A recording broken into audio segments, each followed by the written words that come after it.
3 days she waited in that frozen station. No food, no shelter, just a promise that never came.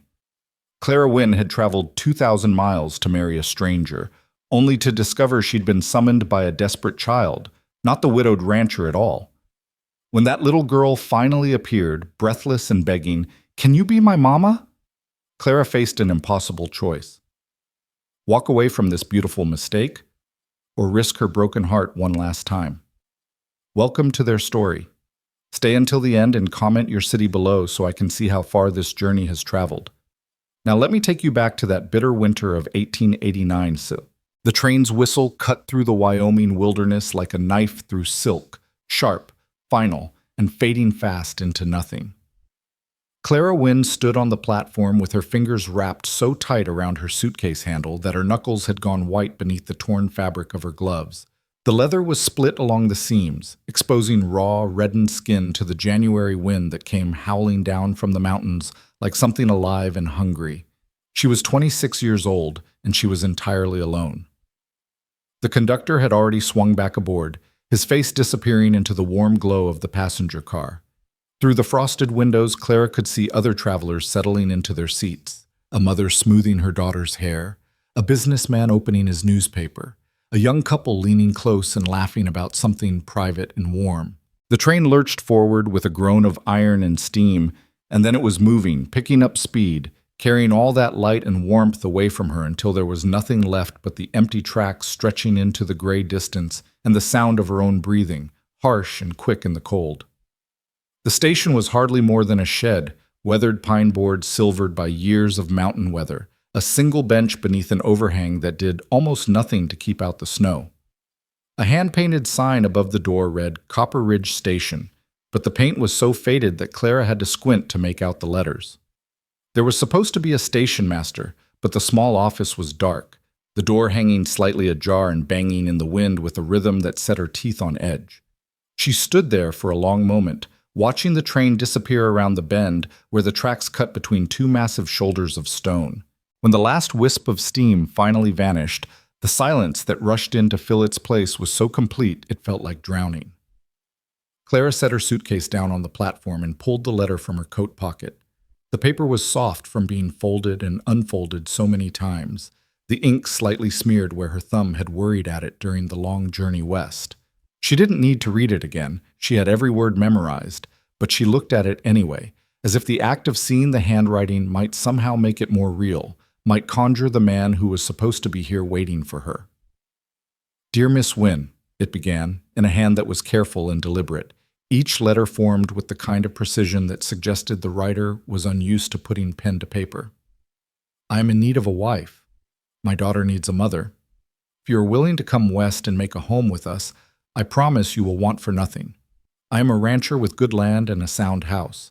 I cannot promise you romance, but I can promise you respect, provision, and a place to belong. If this suits you, come to Copper Ridge Station on January 15th. I will be there to meet you. Yours in hope, Elias Turner." January 15th, today. Clara looked up from the letter to the empty platform, to the snow-covered road that wound away from the station toward what she assumed was the town proper, though she couldn't see any buildings from here. The landscape was vast and white and silent, mountains rising like broken teeth against a sky the color of old pewter, stands of pines so dark they were nearly black, and everywhere the snow, falling steadily now in thick, wet flakes that caught in her eyelashes and melted on her cheeks like tears. No one was coming. The realization settled over her slowly, the way cold seeps through layers of clothing when you've been standing still too long. It started as a small, tight knot of anxiety in her chest, then spread outward until her whole body felt heavy with it. She had sold everything she owned to buy the train ticket west. She had said goodbye to the tiny boarding house room in Boston where she'd lived for the past 2 years, to the other shop girls who'd wished her well with voices full of envy and doubt.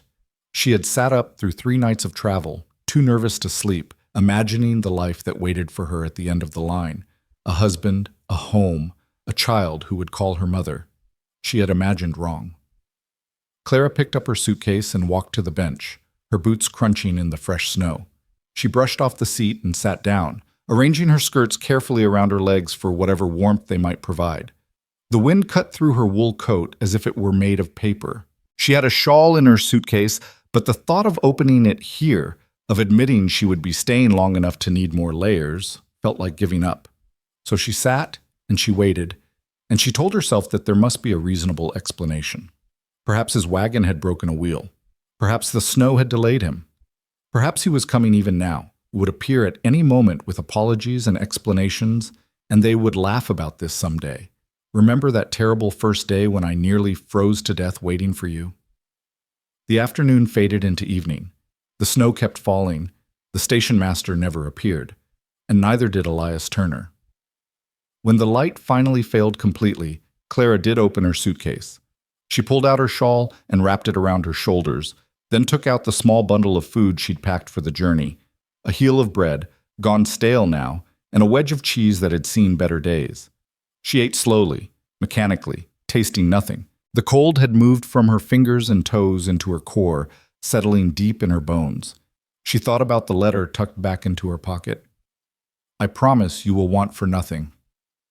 Well, that promise was already broken. As night fell, the temperature dropped. Clara had never known cold like this, the kind that makes your breath freeze in your lungs, that turns your fingers so numb you can't feel them anymore, and you have to look down to check if you're still holding onto your suitcase. She pulled her knees up to her chest and wrapped her arms around them, trying to make herself as small as possible, trying to conserve whatever warmth her body still produced. She must have dozed. She couldn't call it sleep, not really, just a kind of gray semi-consciousness where the cold and the darkness and the sound of the wind all blurred together. When she jerked awake, she couldn't immediately remember where she was. Then it all came back in a rush. The empty platform, the letter, the terrible understanding that she had come all this way for nothing. The sky was beginning to lighten, just barely, turning from black to the deep blue that comes before dawn. Clara's whole body ached. Her fingers were so stiff she could barely move them. When she tried to stand, her legs nearly gave out beneath her, and she had to grab the edge of the bench to keep from falling. She needed to move, needed to get her blood flowing before the cold finished what it had started. She stamped her feet and swung her arms, feeling pins and needles shoot through her extremities as the circulation slowly returned. It hurt so badly she wanted to cry, but she was too cold even for tears. The second day was worse than the first. The station remained empty. No trains came. The schedule Clara had studied so carefully back in Boston apparently didn't account for winter storms in Wyoming. No one walked up the road from town. The station master's office stayed dark and silent. Clara was completely, utterly alone. She rationed her food carefully, knowing she'd need to make it last. By mid-morning, she'd finished the bread and cheese. All she had left was half an apple, bruised and withered, and a few sips of water in her canteen that sloshed with chips of ice. She couldn't feel her feet anymore. Her lips were cracked and bleeding from the cold and the wind. When she tried to stand again, the world tilted sickeningly, and she had to sit back down fast, her head spinning. Hunger gnawed at her stomach like a living thing. Cold had become her constant companion, so familiar now that she almost couldn't remember what warmth felt like. But worse than either of those was the shame that burned in her chest like a coal, hot and bitter and choking. What kind of man makes a promise like that and then simply doesn't come? What kind of woman is fool enough to travel 2,000 miles for a man she's never met? Clara pulled the letter out again with fingers that could barely grip the paper. She stared at those careful words, I promise you will want for nothing, and felt something crack inside her chest. She had wanted so badly to believe in this, needed to believe that somewhere in this vast country there was a place where she belonged, where she was wanted, where she could finally stop being Clara Wynne, the orphan, the shop girl, the woman nobody chose. Maybe he saw my photo and changed his mind, she whispered to the empty air. It was the only explanation that made sense. She'd sent her picture with her letter of acceptance, just as he'd requested. It wasn't a good photograph. She'd paid too much for it at a studio in Boston, sitting rigid and unsmiling while the photographer fussed with his equipment. In the image, she looked severe, with her dark hair pulled back tight and her jaw set and her eyes hollow from too many long shifts at the textile mill. She didn't look like the kind of woman a man would want to marry. She didn't look soft or pretty or gentle. She looked like exactly what she was, someone who had survived but only barely. The wind picked up as the afternoon wore on, driving the snow sideways so it stung Clara's face like needles. She pulled her shawl up over her head and huddled deeper into her coat, but it did no good. The cold was absolute. It swallowed everything: sound, light, hope. By the third day, Clara had stopped expecting anyone to come. She woke, if you could call it waking, to find herself covered in a thin layer of snow, her body so stiff she could barely move. The sun was higher than she'd realized. She must have been unconscious for hours. When she tried to brush the snow away, her hand shook so badly she could barely coordinate her movements. She needed to make a decision. She couldn't stay here forever. Either she needed to try to walk into town, wherever that was, or she needed to accept that she wasn't going to survive this. The thought came to her with surprising clarity. She might die here. She might actually die here, alone on this frozen platform, waiting for a man who was never coming. The strange thing was how little emotion accompanied the thought.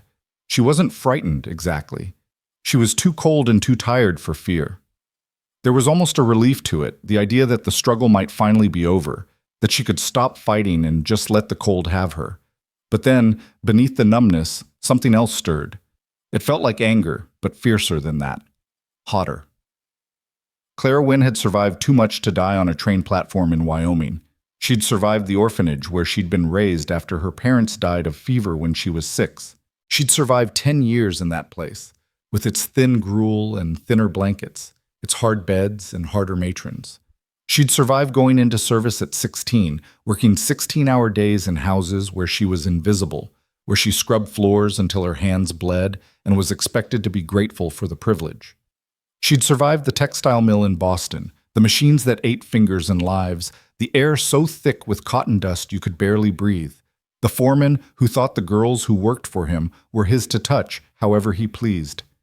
She'd survived all of that, and she'd done it alone, with nothing but her own stubborn will to keep going.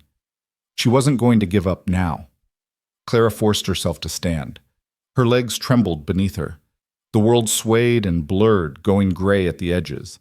She grabbed her suitcase with fingers that could barely close around the handle and took one step, then another. She didn't know where she was going, just away from the station, toward the road, toward whatever came next. She made it maybe 10 feet before her knees buckled. She went down hard, landing in the snow with an impact that knocked the breath from her lungs. For a long moment, she just lay there, cheek pressed against the cold ground, watching snowflakes fall past her eyes. They were beautiful, she realized distantly. Each one different, intricate, perfect. She wondered if this was what people saw when they died. Small, beautiful details that they'd been too busy to notice while they were living. She was just starting to close her eyes when she heard it, the sound of boots crunching in snow. At first, Clara thought she was imagining it. 3 days of cold and hunger and disappointment had left her half delirious. But then she heard it again, crunch, crunch, crunch, getting closer. She tried to lift her head, but she didn't have the strength. All she could do was lie there in the snow and wait and hope that whoever was coming might show her mercy. The footsteps stopped. There was a long pause, then a small, breathless voice. "That's her! That's the lady from the picture!" Clara's heart gave a painful lurch. A child. It was a child's voice. With an enormous effort, she managed to roll onto her back. The movement sent sparks of pain through her frozen limbs, but she barely felt them. All her attention was fixed on the figure standing above her, a little girl in a wool bonnet, her cheeks flushed bright pink from the cold, her eyes wide and wondering. Behind the child, a man stood silhouetted against the gray sky. He was tall, broad-shouldered, with dark hair and a beard. He wore a heavy coat and carried himself with the kind of solid presence that suggested he spent his days doing hard physical work. He was staring down at Clara with an expression of complete bewilderment. Clara's voice came out as barely a whisper, rough and cracked from disuse. She swallowed hard and tried again. "I'm your mail-order bride. I got your letter." The man took a step closer, his boots crunching in the snow beside her head. Up close, she could see his face more clearly, strong features, weathered by sun and wind, and eyes that were a startling pale blue against his tanned skin. He looked to be in his mid-30s, maybe a bit older. There were lines around his mouth and between his brows that suggested he didn't smile much. "Ma'am."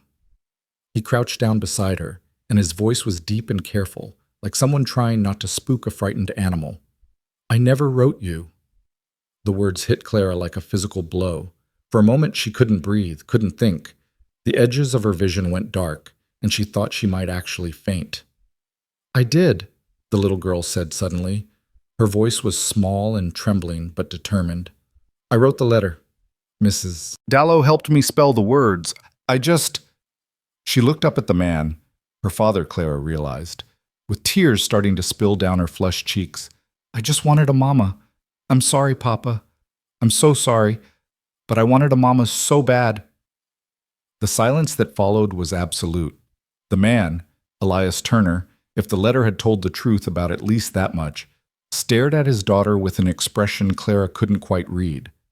Shock, certainly. But beneath that, something that looked almost like pain. He opened his mouth, closed it again, then looked back down at Clara with those pale blue eyes. "How long have you been here?" he asked quietly. 3 days. Clara's voice was barely audible, even to herself. "I came on the 15th, like the letter said." She watched something change in his face, the shock giving way to horror as he seemed to realize what that meant. 3 days, in this cold, with no shelter and no food. "Christ," he breathed. He was already moving, shrugging out of his heavy coat. "Mara, run back to the wagon and get the extra blankets. Quick now." The little girl, Mara, didn't move. She was staring at Clara with huge, frightened eyes, tears streaming down her face. "Is she going to die? Papa, is she going to die because of what I did?" "No," Elias said firmly, wrapping his coat around Clara's shoulders. The weight of it was incredible, and the warmth trapped in its folds felt like a miracle. "No one's dying. But I need you to run, Mara, fast as you can. Can you do that for me?" Mara nodded and took off running, her small figure disappearing around the side of the station building. Elias turned his attention back to Clara, his big hands moving efficiently as he tucked the coat more securely around her. "Can you stand?" he asked. I'm not sure." "I'm going to lift you. Is that all right?" Clara nodded. She was too cold and too exhausted to care about propriety anymore. She felt his arms slide beneath her, one under her shoulders, one under her knees, and then she was being lifted as easily as if she weighed nothing at all. Her head lolled against his chest, and she could hear his heartbeat, strong and steady through his shirt. He carried her through the snow, his stride long and sure despite her weight and the uneven ground. Clara tried to stay awake, tried to pay attention to where they were going, but exhaustion was pulling at her like an undertow. The last thing she registered was the sound of a horse snorting and stamping, and Mara's small voice saying, "I got the blankets, Papa." And then darkness swallowed her whole. Psha. When Clara woke, she was warm. For a long, disoriented moment, that was the only thing she could process. Warmth. It surrounded her, pressed against her skin, seeped into her bones. After 3 days of cold so profound it had become her entire world, the sensation was almost overwhelming. She couldn't think, couldn't remember where she was or how she'd gotten here. All she could do was lie still and feel the impossible luxury of not being cold. Gradually, other sensations filtered in. She was lying on something soft. A bed, she realized, with a real mattress and clean sheets that smelled faintly of lye soap and lavender. There were blankets piled on top of her, heavy and warm. Somewhere nearby, a fire crackled. She could hear voices, low and concerned. "She's been asleep for almost a full day." That was Elias, his deep voice recognizable even though Clara had only heard him speak a few times. "I'm worried. Should we send for Doc Morrison?" "Give her time." A woman's voice, older and firm. "Her body's been through hell, from the looks of her. Sleep's probably the best medicine right now. Just keep her warm and get fluids into her when she wakes." "But she will wake." This was Mara, her voice high and frightened. "Promise she'll wake, Mrs. Dallow." "I can't promise anything, child. But she's young, and she's stronger than she looks, or she wouldn't have lasted 3 days in that cold. Have faith." Clara tried to open her eyes, but her lids felt like they were weighted with stones. She managed to make a small sound, more of a whimper than actual speech, and suddenly there were footsteps hurrying toward her. "She's waking, Papa! She's waking!" A cool hand touched Clara's forehead, then her wrist, checking her pulse. "Miss Wynne? Can you hear me?" I'm Mrs. Dallow. You're safe now. You're in Elias Turner's home." This time, Clara managed to get her eyes open. The light was dim, just the glow from a fireplace, but it still made her squint. Shapes gradually resolved into people. An elderly woman with steel-gray hair and kind eyes bending over her, Elias standing a few feet back with his arms crossed and his expression tight with concern, and Mara hovering at the foot of the bed, her small hands gripping the wooden footboard so hard her knuckles were white. "Water," Clara croaked.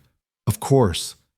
Mrs. Dallow turned to Elias. "Get that pitcher from the kitchen and bring a cup." He left immediately, his heavy footsteps receding.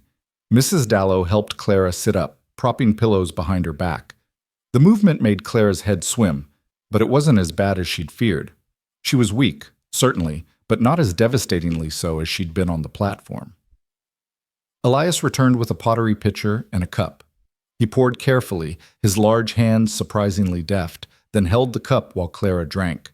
The water was cool and clean, and it was the most delicious thing she'd ever tasted. She drank 3 cups before she finally sat back against the pillows, exhausted by even that small effort.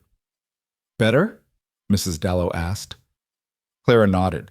Her throat was less raw now, and her head was clearing. She looked around the room properly for the first time. It was small but clean, with log walls chinked with mud and whitewash. The furniture was simple but well made: a dresser, a rocking chair, a small table beside the bed. There were curtains on the single window and a braided rug on the floor. Everything spoke of careful attention, of someone who took pride in their home even if they didn't have much. "Where am I?" Claire asked.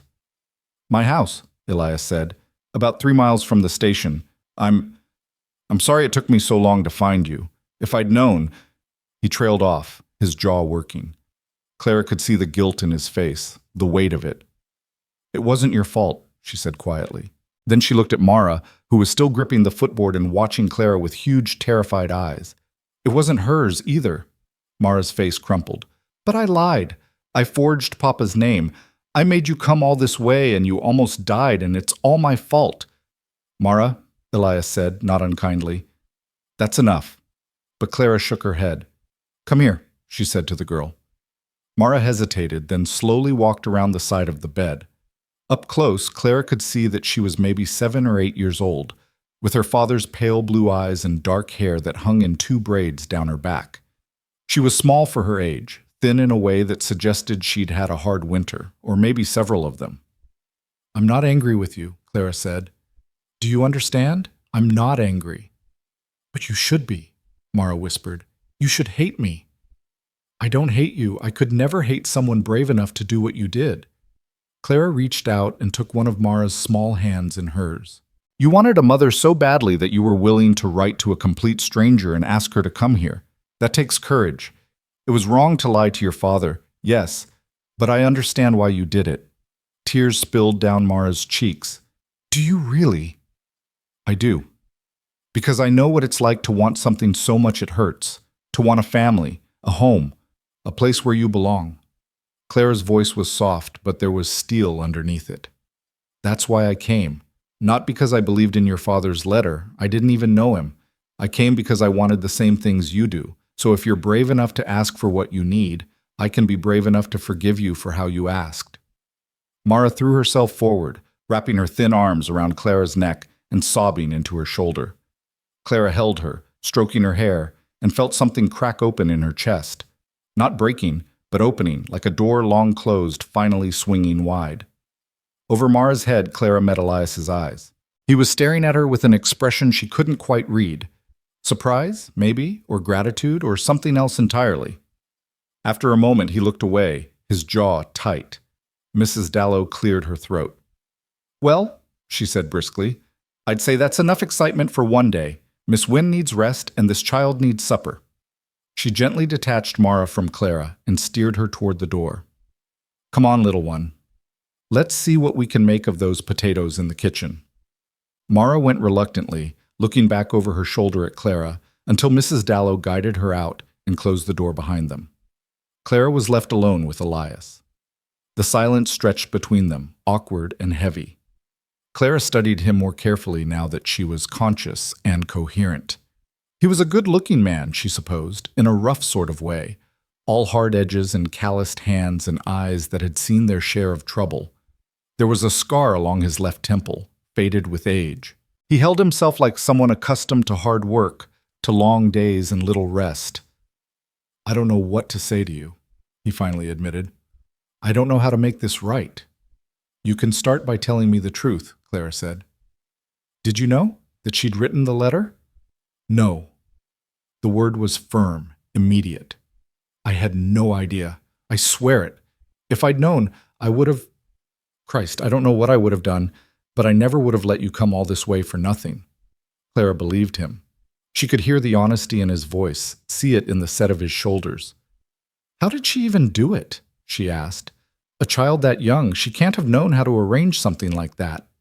Elias sighed and pulled the rocking chair closer to the bed, sitting down heavily. "Mrs. Dallow has a catalog, one of those matrimonial periodicals where people advertise for spouses. Mara must have found your ad in there. She convinced Mrs. Dallow to help her write the letter, told her I'd agreed to it. I didn't know until today, when Mrs. Dallow came to me confused about why I hadn't gone to meet you at the station. And when you went to the station, I was already half frozen." "Yes." Clara was quiet for a moment, processing all of this. The sheer audacity of it, a 7-year-old child orchestrating a mail-order marriage because she was lonely. It should have made her angry. Instead, she felt a strange sort of admiration. "She must miss her mother very much," Clara said softly. Something shuddered in Elias's face. "My wife died 2 years ago. Fever. Mara was only 5. I'm sorry." "So am I." He was quiet for a long moment, staring at his hands.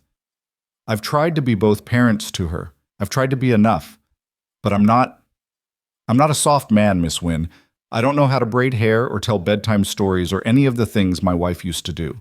I work from sunup to sundown just to keep this place running, and at the end of the day I'm so tired I can barely speak.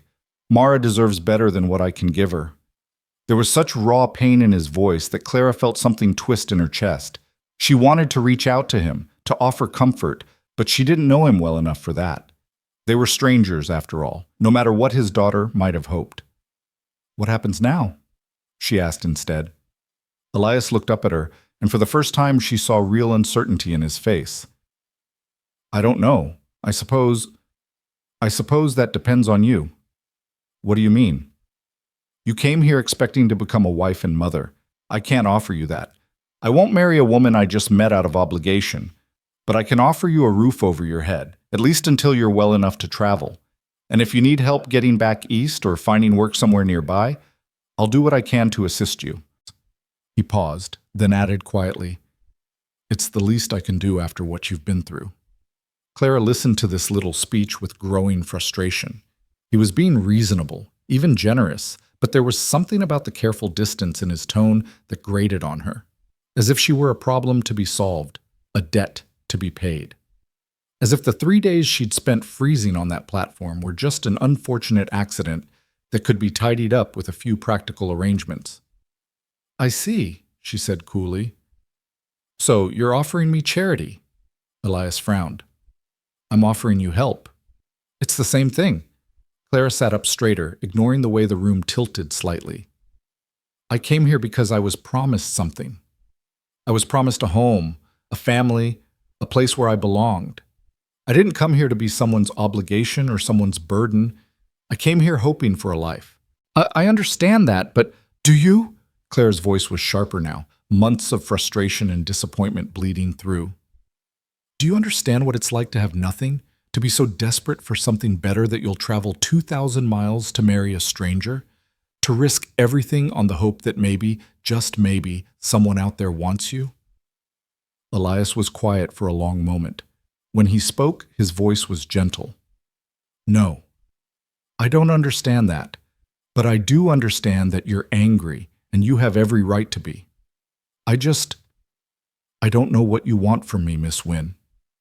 Clara didn't know either. That was the problem. She didn't know what she wanted, what she expected, what she should even ask for. All she knew was that she'd come so far, survived so much, and now she was being offered a temporary bed and bus fare home, like some kind of consolation prize. She was tired. God, she was so tired. I need to rest, she said finally, her anger deflating as quickly as it had risen. Can we talk about this later? Of course. Elias stood up, the chair creaking as his weight left it. Get some sleep. Mrs. Dallow will check on you in a few hours. Make sure you're eating and drinking enough. And Miss Wynne? She looked up at him. Thank you for being kind to Mara. She's been so scared since we found you. Thought you'd hate her. You could have been cruel and you weren't. I won't forget that. He left before Clara could respond, closing the door quietly behind him. Alone in the dim room, Clara lay back against the pillows and stared at the ceiling. The firelight played across the rough-hewn beams, casting shifting shadows. She could hear voices in another part of the house. Mrs. Dallow's firm tones, Mara's higher voice asking questions, Elias's deep rumble in response. The sounds of a family, however fractured. She closed her eyes and felt tears slide down her temples into her hair. She'd come so far, survived so much. And now she didn't know what came next.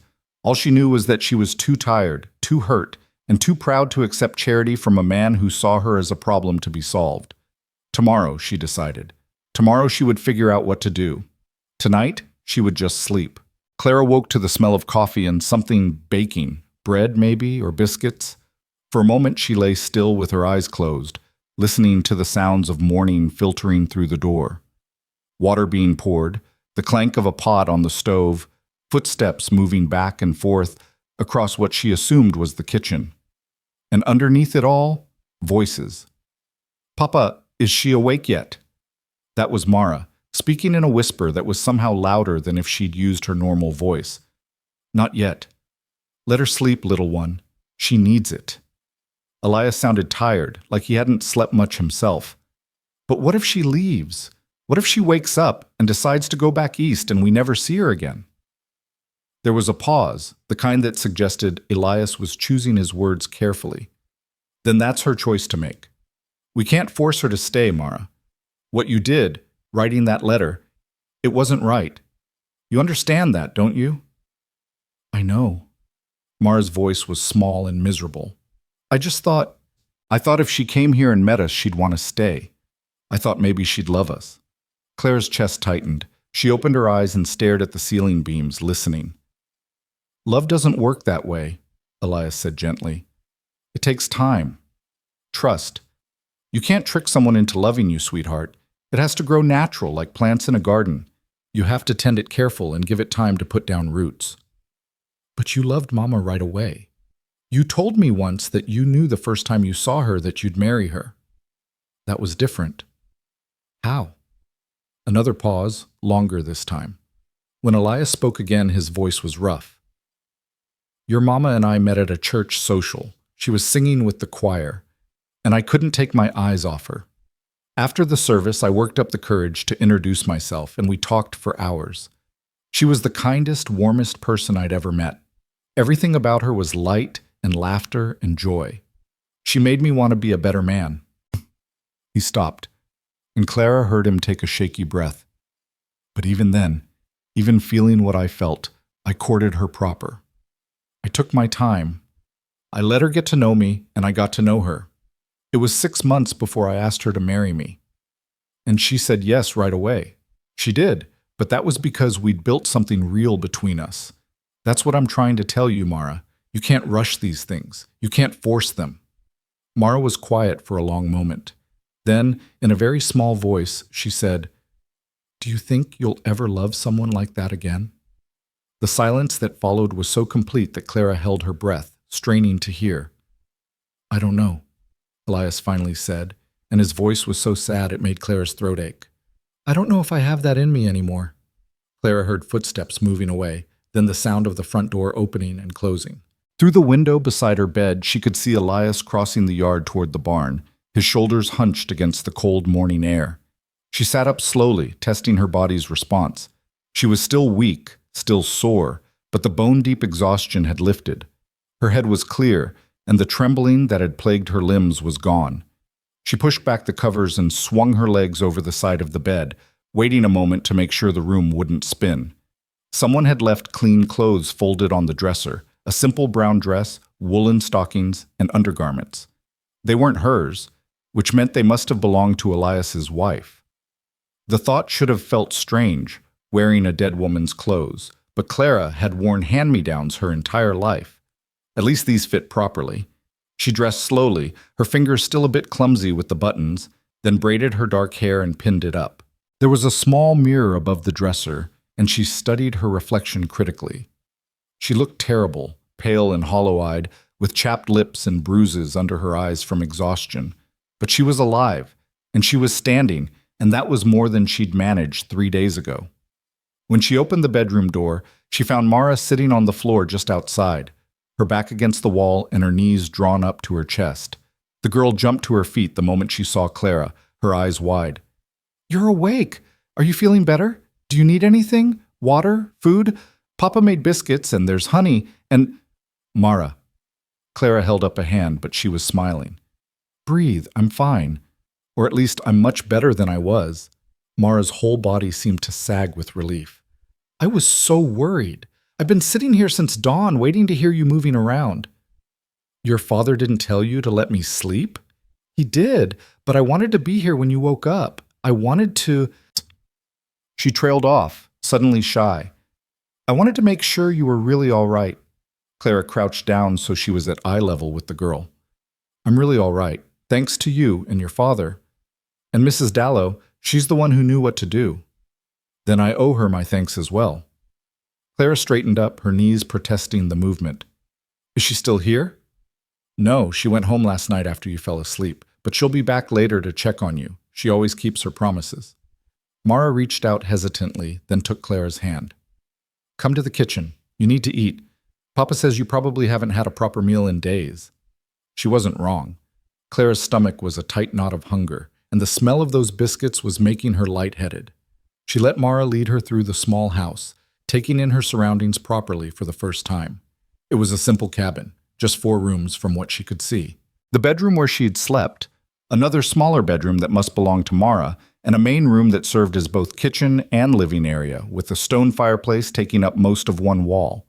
Everything was clean and orderly, but there was a bareness to it that spoke of loss. No curtains on some of the windows. No decorations on the walls. The furniture was functional but sparse, as if someone had taken away half of what had once been there, and no one had thought to replace it. The kitchen table was set for 3, with mismatched plates and cups. A pot of coffee sat warming on the stove, and a basket of biscuits sat in the center of the table, steam still rising from them. There was butter, honey, and a small jar of what looked like strawberry preserves. "Sit! Sit!" Mara pulled out a chair for Clara, then scurried around getting things ready. She poured coffee, too much cream, but Clara didn't have the heart to say anything, and loaded a plate with biscuits. "Papa went to feed the animals, but he'll be back soon. He said I should make sure you ate something the minute you woke up." Clara took a bite of biscuit and nearly groaned. It was still warm from the oven, flaky and tender, with a hint of salt that made the butter and honey sing. She ate 3 before she even realized what she was doing, her body crying out for sustenance after days of deprivation. Mara watched her with undisguised satisfaction. "Papa's a really good cook. He learned from his mother back in Ohio. She ran a boarding house, and she taught him how to make all kinds of things. Not fancy things, but good solid food that sticks to your ribs. That's what he always says, stick to your ribs." "It's delicious," Clara said honestly. "Best biscuits I've had in years." Mara beamed, then her expression turned serious. "Miss Wynne, I need to ask you something." "Clara. You can call me Clara." "Clara," Mara repeated, testing the name. "Are you going to leave? Papa said it's your choice, but I need to know. Because if you're going to go, I'd rather know now, so I don't start hoping too much." Clara set down her coffee cup and looked at the girl across from her. Mara was trying so hard to be brave, to act grown up, but she was just a child. A lonely, grieving child who'd been desperate enough to forge a letter and lie to the adults in her life because she wanted a mother so badly. "I don't know yet," Clara said, choosing honesty over comfort. "I need to think. I need to understand what I'd be staying for, if I stayed." "You'd be staying for us, for me and Papa." "I'd be staying as what, though? Your father made it clear he's not looking for a wife, and I didn't come all this way to be a housekeeper or a hired girl. I've been that before. I won't be that again." Mara's face fell. So you are leaving? I didn't say that. I said I need to think. Clara reached across the table and took the girl's hand. Mara, what you did, bringing me here, it was brave and it was desperate, and I understand why you did it. But you have to understand something, too. You can't build a family on a lie, even a well-meaning one. Your father and I, we're strangers. We don't know each other. We don't owe each other anything. If I stay, it has to be because we both choose it, not because you tricked us into it, and not because your father feels obligated to take care of me. But you could choose it, Mara said urgently. If you gave us a chance, if you stayed long enough to really know us, you could choose to stay. Couldn't you? Before Clara could answer, the front door opened and Elias stepped inside, bringing a gust of cold air with him. He stopped when he saw Clara sitting at the table, his expression unreadable. Miss Wynne, you're up. Clara, please, I think we're past formalities at this point. He nodded, closing the door behind him and hanging his coat on a peg. Clara, how are you feeling? Better, weak, but better. Your biscuits helped. Something that might have been a smile flickered across his face. They're nothing special, just flour and lard. They're perfect, Clara said firmly. Thank you. For this and for everything else. Taking me in, caring for me. I know I'm not your responsibility. Elias crossed to the stove and poured himself coffee, taking his time about it. When he finally turned to face her, his expression was carefully neutral. We need to talk about what happens next. I know. Mara, why don't you go gather the eggs? I saw a few in the henhouse this morning. But, Papa, now, please. Mara shot Clara one last pleading look, then grabbed a basket from beside the door and slipped outside. The moment she was gone, the atmosphere in the room shifted. Elias took a seat at the table across from Clara, wrapping his hands around his coffee cup. I've been thinking, he said slowly, about what you said yesterday, about not wanting charity. I meant it. I know you did, and I respect that. But here's the thing, Miss Clara. You're in a difficult position. You're 2,000 miles from where you started, in the middle of winter, with no money and nowhere to go. Those are just facts. I'm not saying them to make you feel bad. I'm saying them because we need to be practical about this. Clara felt her spine stiffen. I'm well aware of my situation, thank you.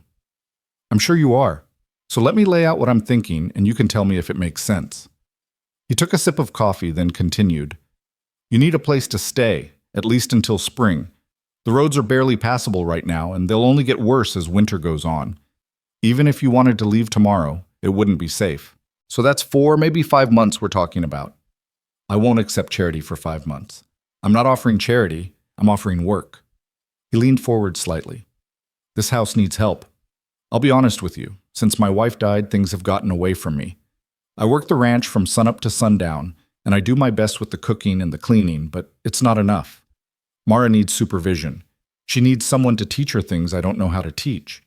The house needs a woman's touch. And I need... He paused, seeming to struggle with the words.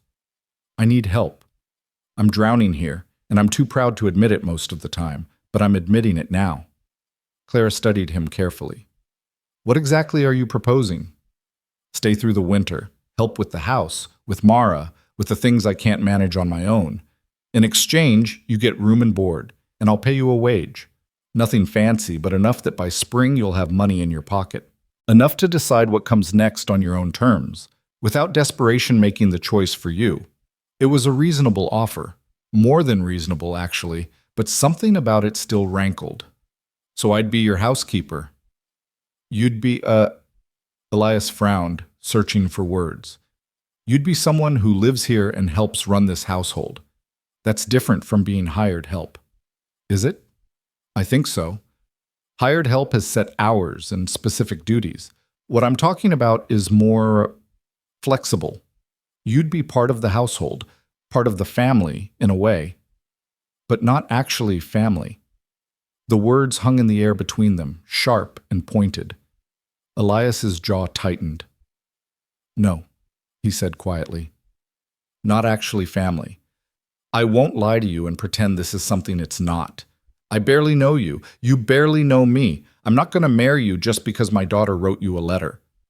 I'm not asking you to marry me. Aren't you? Clara felt heat rise in her cheeks. I came here expecting to be a wife and mother. Yes, that's what your daughter's letter promised. But I'm not some desperate woman who'll throw herself at the first man who shows her kindness. I have some pride left, Mr. Turner.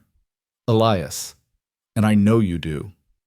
That's one of the first things I noticed about you, that pride. You've got a spine of steel.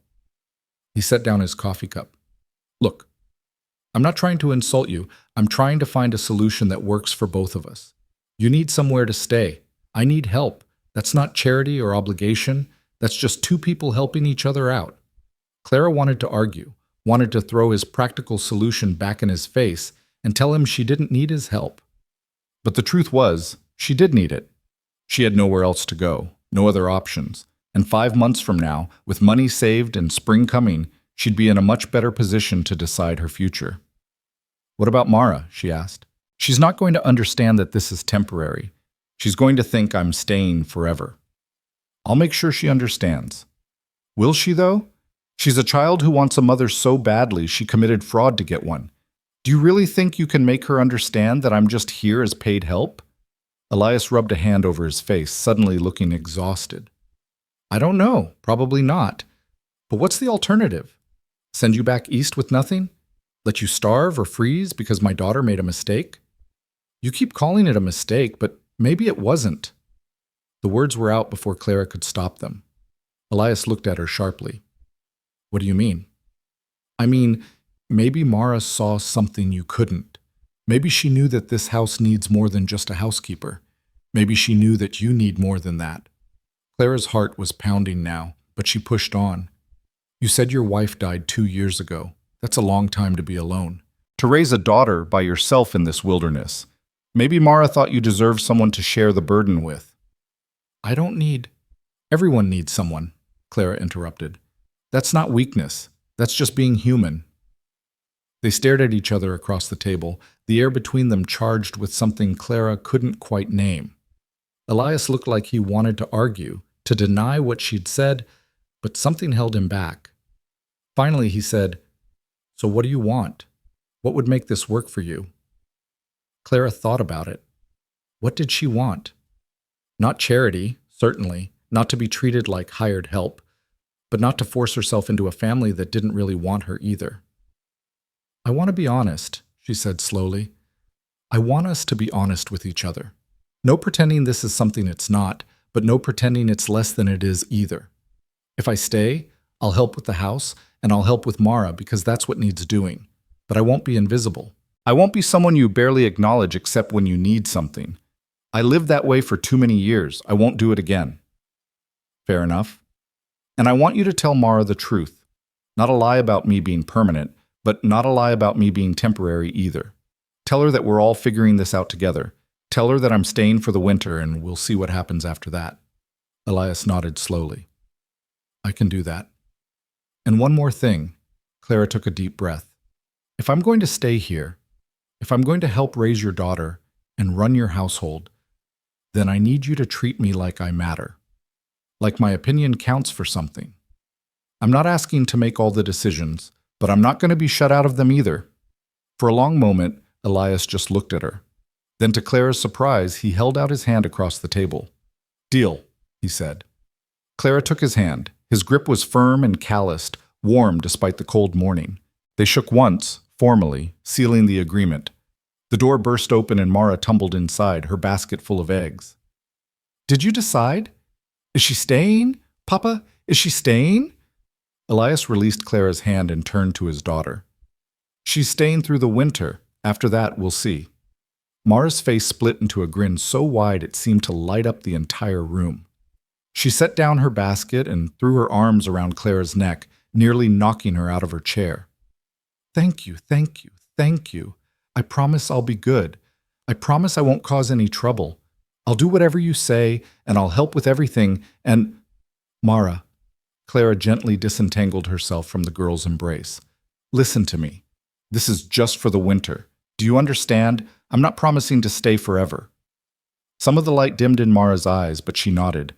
But you're staying now. That's what matters. And maybe by spring you'll want to stay longer. Maybe, Clara said, though she tried to keep her tone neutral. But no promises. No promises? Mara repeated. Then she grinned again. But that means there's a chance, right? If you're not promising to leave, that means there's a chance you'll stay. Clara looked at Elias helplessly, but he just shrugged, a hint of amusement in his eyes. She's not wrong, he said. That's exactly what it means. You're not helping. Wasn't trying to. He stood up and carried his cup to the wash basin. I've got work to do. Fences need mending before the next storm hits. Mara, you help Clara get settled. Show her where everything is. Help her understand how we do things around here. I will. Come on, Clara. I'll show you everything. The hen house and the root cellar and the barn and…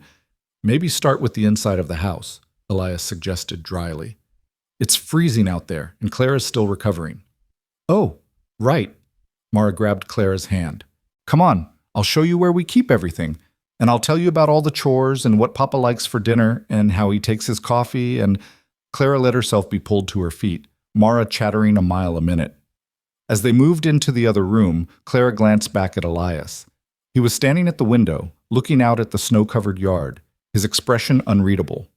She wondered what he was thinking, whether he regretted his offer, whether he was already regretting letting a stranger into his home, into his daughter's life. But then he turned and caught her looking, and something softened in his face. He nodded once, a small gesture of acknowledgement, and Clara found herself nodding back. It wasn't much. It wasn't a promise or a declaration, but it was a beginning, and for now, that would have to be enough. The rest of the day passed in a blur of activity. Mara took her job as guide very seriously, showing Clara every corner of the house and explaining how everything worked with the kind of detail that only a child could muster. The root cellar was here stocked with potatoes and carrots and turnips. The woodpile was there, and you had to make sure to bring in enough each night to keep the fire going.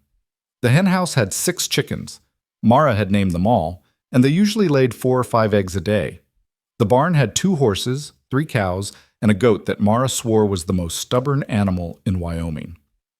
Papa says she's got more opinions than sense, Mara explained seriously. But I think she's just particular. She doesn't like men much. Maybe she'll like you better. Clara found herself charmed despite herself. Mara was bright and earnest and so hungry for attention that it made Clara's heart ache. How long had this child been essentially raising herself while her father worked himself to exhaustion? By midday, Clara was exhausted again. Her body wasn't ready for this much activity after 3 days of exposure and near starvation. Mara noticed immediately. You're pale. Papa said you have to rest when you get tired. Come on, you should lie down. I'm fine. Just need a moment. You're not fine, you're wobbling. Mara took Clara's arm with surprising firmness. Papa said I'm in charge of making sure you rest, and that means I'm in charge. So come on. Clara let herself be led back to the bedroom and tucked into bed like a child. Mara pulled the blankets up to her chin and then sat down on the edge of the mattress, her small face serious. Can I ask you something? Mara said. Of course. Why did you answer the letter, the one I wrote? She twisted her fingers together nervously. I mean, you must have had other choices. You're pretty, and you seem nice, and you know how to do things. You could have married someone closer to where you lived. Why come all the way out here to Wyoming? Clara was quiet for a moment, considering how to answer. She could give Mara a sanitized version of the truth, something comfortable and easy to digest. But she'd promised Elias she would be honest, and that had to extend to his daughter too. I answered the letter because I was desperate, Clara said finally. I was living in Boston, working in a textile mill. Do you know what that is? Mara shook her head. It's a factory where they make cloth. Big machines that are very loud and very dangerous. The air is full of cotton dust that gets in your lungs and makes you sick. The work is hard and the pay is terrible, and the men who run the place treat the workers like we're not even human. Clara stared at the ceiling, remembering. I'd been there for 3 years.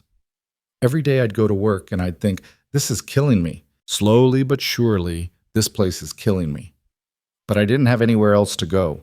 No family. No skills beyond what I'd learned in service. No way out. That sounds awful, Mara whispered. It was. And then one day I was walking home from the mill, and I passed a shop that sold newspapers and magazines. There was one in the window, a matrimonial periodical, I'd seen them before but never paid attention. This time, though, I stopped and looked. And I thought, what if that's my way out? What if somewhere in there is a man who needs a wife and doesn't care that I'm nobody special?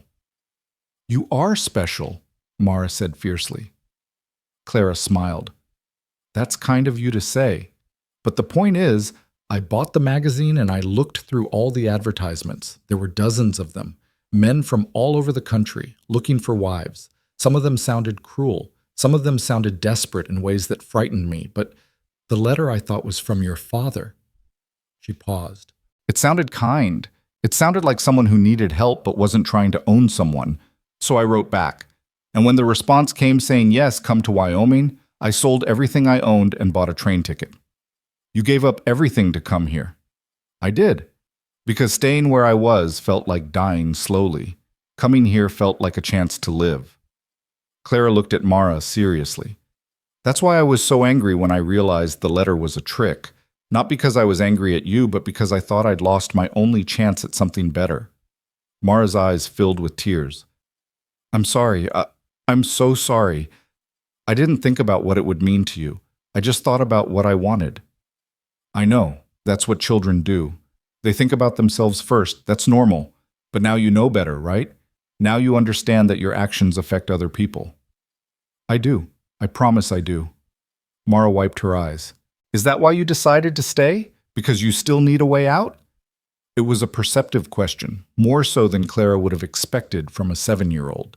She considered lying, but honesty had served her well so far. Partly, she admitted, but also because I like you, and because I think your father is a good man who's trying his best in a hard situation, and because... She hesitated. Because I'm tired of running. I'm tired of survival being the only thing I do. I want to live, Mara, really live. And maybe this house, this family, maybe this is where I can figure out how to do that. Mara threw herself forward, hugging Clara tightly. I'll help you. I'll help you figure out how to live. And you can help me and Papa too. We can all help each other. That's the idea, Clara said softly, stroking the girl's hair. They stayed like that for a long moment until Clara's eyes started to drift closed. Mara pulled back and tucked the blankets around her again. Sleep now, she said, sounding so much like a little mother that Clara had to smile. I'll wake you when dinner's ready. Clara slept dreamlessly, and when she woke it was to the sound of Elias and Mara talking quietly in the main room. She lay still for a moment, listening. She's nice, Papa, really nice, and she tells the truth. I like that. I'm glad. Elias's voice was warm when he spoke to his daughter, Clara noticed, completely different from the careful neutrality he used with her. But remember what we talked about. She's staying for the winter. That doesn't mean forever. I know, but it's a start, isn't it? It's a start, Elias agreed. Now, set the table. We're having stew tonight. Clara got up and dressed, then joined them in the main room. Elias glanced up from the pot he was stirring, and something flickered across his face. Relief, maybe, or something else she couldn't quite identify. Good timing, he said. Food's almost ready. They ate together. The three of them crowded around the small table. The stew was hearty and filling, thick with meat and vegetables.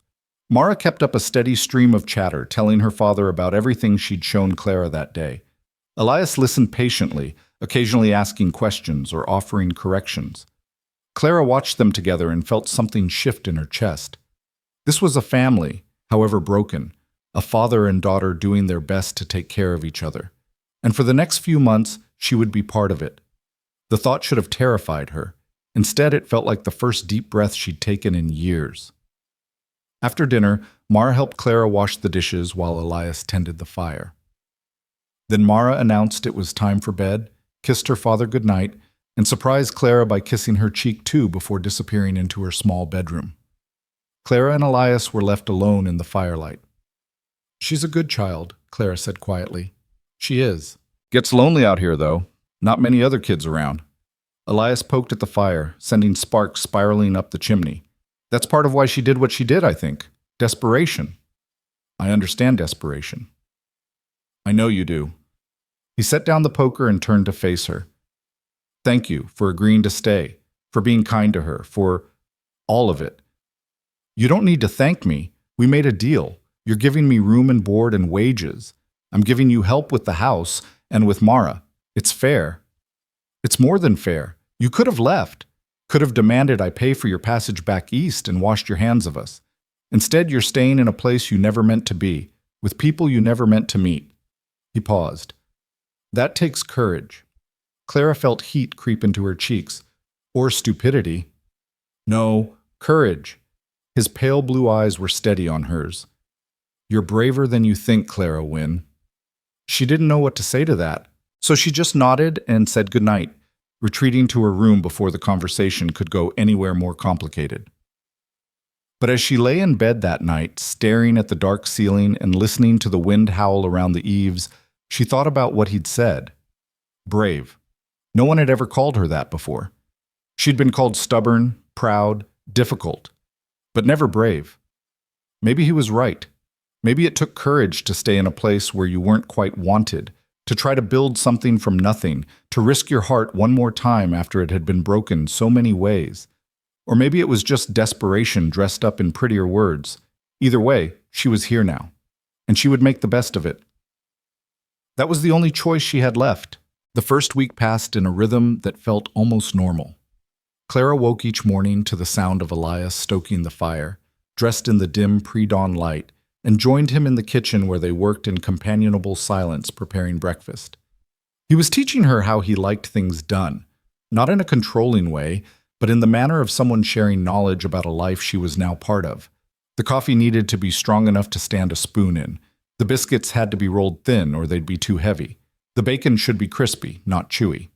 In turn, Clara showed him small improvements she'd learned in her years of service. How to make the fire burn hotter with less wood. How to organize the pantry so nothing got forgotten and wasted. How to mend clothes so the patches were nearly invisible.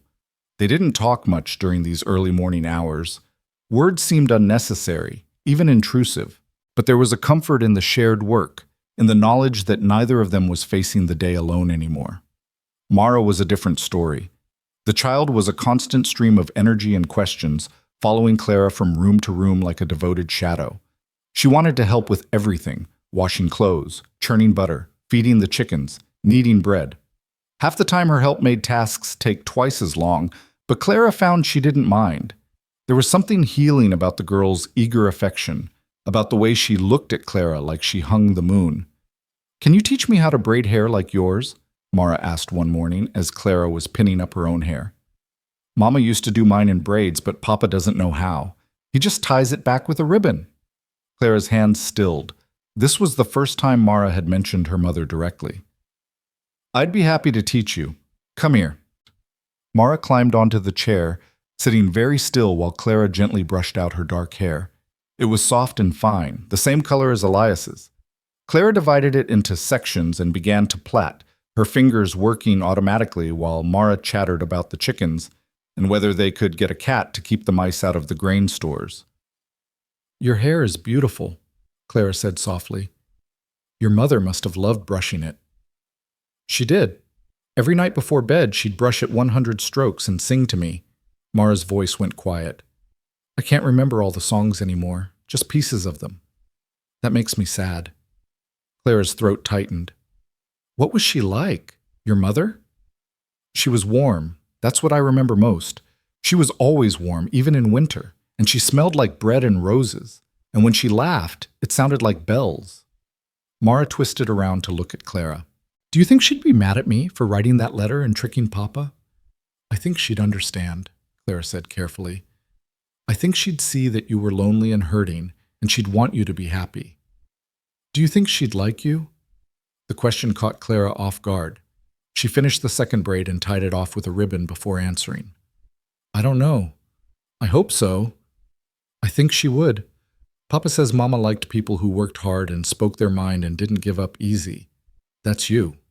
Mara hopped off the chair and examined her braids in the small mirror on the wall. "Perfect. Can you teach me how to do this myself?" "It takes practice, but yes. We'll work on it every day until you get it." Mara threw her arms around Clara's waist.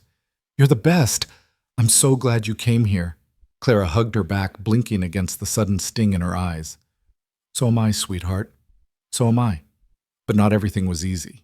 There were moments when Clara felt like an intruder, when she'd walk into a room and Elias would stop talking mid-sentence, or when she'd suggest a change to the routine and see resistance flash across his face. The house still belonged to his wife in many ways. Her recipes were the ones they cooked from. Her clothes were the ones Clara wore. Her absence was a presence they all felt, but no one acknowledged. 2 weeks into her stay, Clara was going through the linens and found a trunk in the back of the storage closet. Inside were more of the wife's things: dresses, shawls, a sewing basket, and at the bottom, wrapped in tissue paper, a wedding dress of white muslin with delicate embroidery at the collar and cuffs. She was holding it up to the light, admiring the fine stitching, when Elias walked in. He stopped dead in the doorway. The color drained from his face. "What are you doing?" His voice was so sharp that Clara nearly dropped the dress. "I was organizing the linens. I found this trunk and I thought, you thought you'd go through my wife's things?" He crossed the room in 3 strides and took the dress from her hands, his movements jerky and rough. "These are private. You had no right." Clara felt her own temper flare. "I wasn't prying. I was trying to organize the house like you asked me to. How was I supposed to know which trunks were off limits when you never told me?" "You should have asked. About every single item in this house, every drawer and closet and trunk? Should I ask permission to breathe too, or is that allowed without consultation?" They stared at each other, both breathing hard. Elias's jaw was clenched so tight Clara could see the muscle jumping. His hands were white-knuckled around the wedding dress. "I'm sorry," Clara said finally, forcing her voice to soften. "I should have been more careful. I wasn't trying to invade her memory or disrespect her. I was just trying to help." Some of the tension went out of Elias's shoulders. He looked down at the dress in his hands, and his expression crumpled for just a moment before he got it under control again. "No, I'm sorry. I shouldn't have snapped at you like that. It's just—" He trailed off, carefully refolding the dress and placing it back in the trunk. "It's been 2 years, and sometimes it still feels like yesterday. I'll be going about my day, feeling almost normal, and then I'll see something of hers or smell something that reminds me of her, and it all comes crashing back." "You loved her very much." "I did. She was everything good in my life. When she died, it felt like all the light went out of the world." He closed the trunk and sat down on it, his hands dangling between his knees. "I know I need to let go. I know I need to move forward, but I don't know how. And having you here, wearing her clothes, sleeping in her bed, doing the things she used to do, it helps and it hurts at the same time." Clara lowered herself to sit beside him, careful to leave space between them. "I can't replace her. I wouldn't want to even if I could, but I can be here. I can help you and Mara build something new, not instead of what you had, but alongside it." "Is that possible? To build something new without forgetting what came before?" "I think it has to be. Otherwise, we'd all be trapped by our pasts forever." Clara thought about her own history, the orphanage, the years in service, the mill. "I've spent my whole life trying to run away from where I came from. But maybe that's not the answer. Maybe the answer is to carry it with you while you move forward, to let it be part of your story without letting it be the whole story." Elias looked at her, really looked at her, for the first time since she'd arrived. "You're wise for someone so young." "I'm not that young. 26 is plenty old enough to have learned a few hard lessons." 26?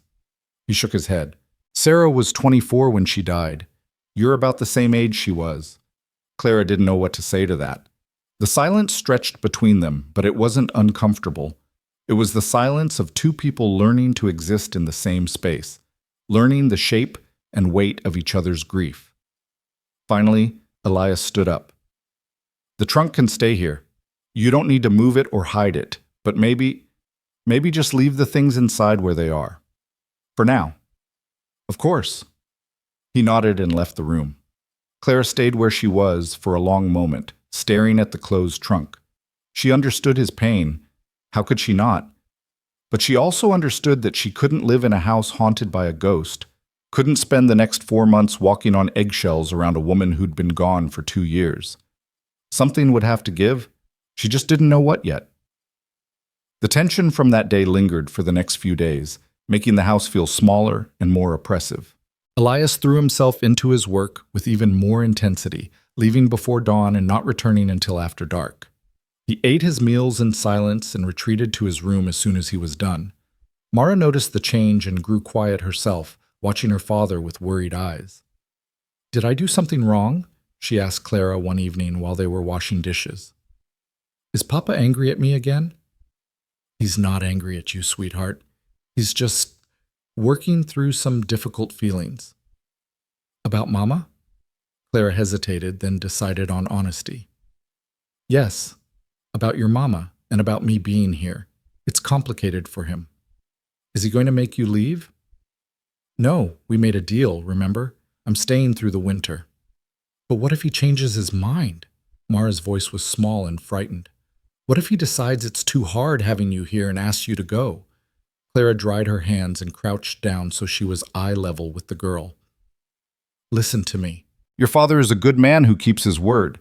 He said I could stay through the winter, and he meant it. He's just adjusting, that's all. We all are. But we'll figure it out. Promise?" "I promise." But that night, lying in bed and staring at the ceiling, Clara wasn't sure she could keep that promise. She'd thought coming here would be hard, but she hadn't anticipated this particular kind of difficulty. Being a living reminder of everything Elias had lost, existing in a space that still belonged to another woman. How could she make a home here when the real mistress of the house was a memory that refused to fade? The answer came from an unexpected source. Mrs. Dallow arrived the next afternoon with a basket of supplies and a no-nonsense expression. She took one look at the strained atmosphere in the house and immediately took charge. "Elias Turner, you get yourself in here right now," she called out the kitchen window to where Elias was chopping wood. He came inside, looking wary. "Mrs. Dallow, is something wrong?" "Yes, something is wrong. This house feels like a funeral parlor, and I won't have it." She set her basket on the table with a thump. "You're making that poor girl feel like an intruder in her own home, and it stops now." "I'm not—" "Don't you dare argue with me. I've known you since you were in short pants, boy, and I know when you're being stubborn." She turned to Clara. "And you, stop tiptoeing around like you're afraid to disturb the dead. Sarah was my friend, and I loved her dearly, but she's gone. She'd be the first one to tell you to make this house your own." Clara felt her eyes burn. "I don't want to erase her." "You're not erasing her, you're living. There's a difference." Mrs. Dallow pulled things out of her basket: fabric, thread, a packet of seeds. "Sarah made this house a home because she put her mark on it. She planted herbs in the garden. She sewed curtains for the windows. She chose where each piece of furniture would go. And do you know why she did all that?" "Why?" Clara whispered. "Because this was her home, and she wanted it to feel that way. Not like she was living in someone else's space, but like it was hers." Mrs. Dallow fixed Elias with a stern look. "Sarah wouldn't want this house to be a shrine. She'd want it to be lived in, laughed in, changed and grown into something new. And if you can't see that, then you didn't know your wife as well as you thought you did." Elias flinched like he'd been struck. "That's not fair. Life's not fair. Death's not fair. But wallowing in grief for 2 years while your daughter grows up without joy and this house falls apart around you. That's not fair either. Not to Mara, not to yourself, and certainly not to Clara, who's trying her best in an impossible situation." Mrs. Dallow's voice softened. "I know you're hurting, but you've got to let yourself heal, and you've got to let this house heal too." She left shortly after, pressing the seeds into Clara's hand with a whispered, "Plant these in the spring, rosemary and lavender. They'll make the place smell like hope." After she'd gone, Clara and Elias stood in the kitchen, not looking at each other. Mara had disappeared into her room, sensing the need for adult conversation. "She's right," Elias said finally. "I've been unfair to you. You've been grieving. That's not an excuse, not anymore." He ran a hand through his hair, making it stand up in dark spikes. "I don't know how to do this, Clara. I don't know how to move forward without feeling like I'm betraying Sarah's memory." "Maybe you start small," Clara suggested. "Maybe you just let me hang new curtains in the kitchen, or rearrange the pantry, small things that make this feel like a home we're building together, instead of a museum to what used to be." "New curtains?" Elias actually smiled, just a little. "That's your big ask? New curtains? I'm starting small. Give me time and I'll work my way up to rearranging the furniture. God help me. But he was still almost smiling, and the tension that had gripped the house for days was finally starting to ease. All right, new curtains, and you can rearrange whatever you want in the pantry. Just maybe leave the bedroom alone for now. I'm not ready for that. Fair enough? They shook on it, and this time when their hands met, something passed between them. Not attraction exactly, but recognition. They were both broken people trying to build something whole. That had to count for something. Over the next 2 weeks, small changes began to appear in the house. Clara sewed new curtains from fabric Mrs. Dallow had brought, cheerful yellow instead of the dark brown that had been there before. She reorganized the kitchen so things were easier to reach. She planted herbs in pots on the windowsill so they'd have fresh rosemary and thyme even in winter. She found an old rag rug in the storage closet, cleaned it up, and put it by the front door. None of the changes were dramatic, but together they began to shift the feel of the house from a place trapped in the past to a place that was learning to live again. Mara noticed immediately. It feels lighter in here, she said one morning, spinning in a circle in the kitchen, like the sun's brighter or something.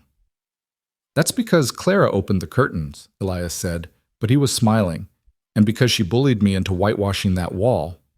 I didn't bully you, I strongly suggested. Same thing. They were learning to joke with each other, Clara realized. Learning to exist in the same space without tiptoeing around each other's wounds. It wasn't perfect. There were still moments of awkwardness, still times when grief would rise up and choke the easy conversation. But it was progress. The real turning point came 3 weeks into Clara's stay, when Mara came down with a fever. It started as a cough, dry and harsh, that kept the girl up half the night. By morning, she was burning up, her cheeks flushed and her eyes glassy with fever. Clara felt her forehead and exchanged a worried glance with Elias. How high do you think? He asked quietly. High enough to be concerning. We should send for the doctor. The roads are snowed in. Won't be able to get through for at least a day, maybe 2. Elias's face was tight with worry. What do we do? Clara had nursed sick children before, back in her service days. She knew what to do, even if the knowledge came with a heavy weight of responsibility. We keep her cool, wet cloths on her forehead and wrists, make her drink as much water as she'll take. And we watch her. If the fever doesn't break in 24 hours, you ride for the doctor no matter how bad the roads are. And if it gets worse before then you ride anyway. They fell into a routine, taking turns sitting with Mara. Clara would sponge the girl's face and neck with cool water, while Elias prepared broths and teas.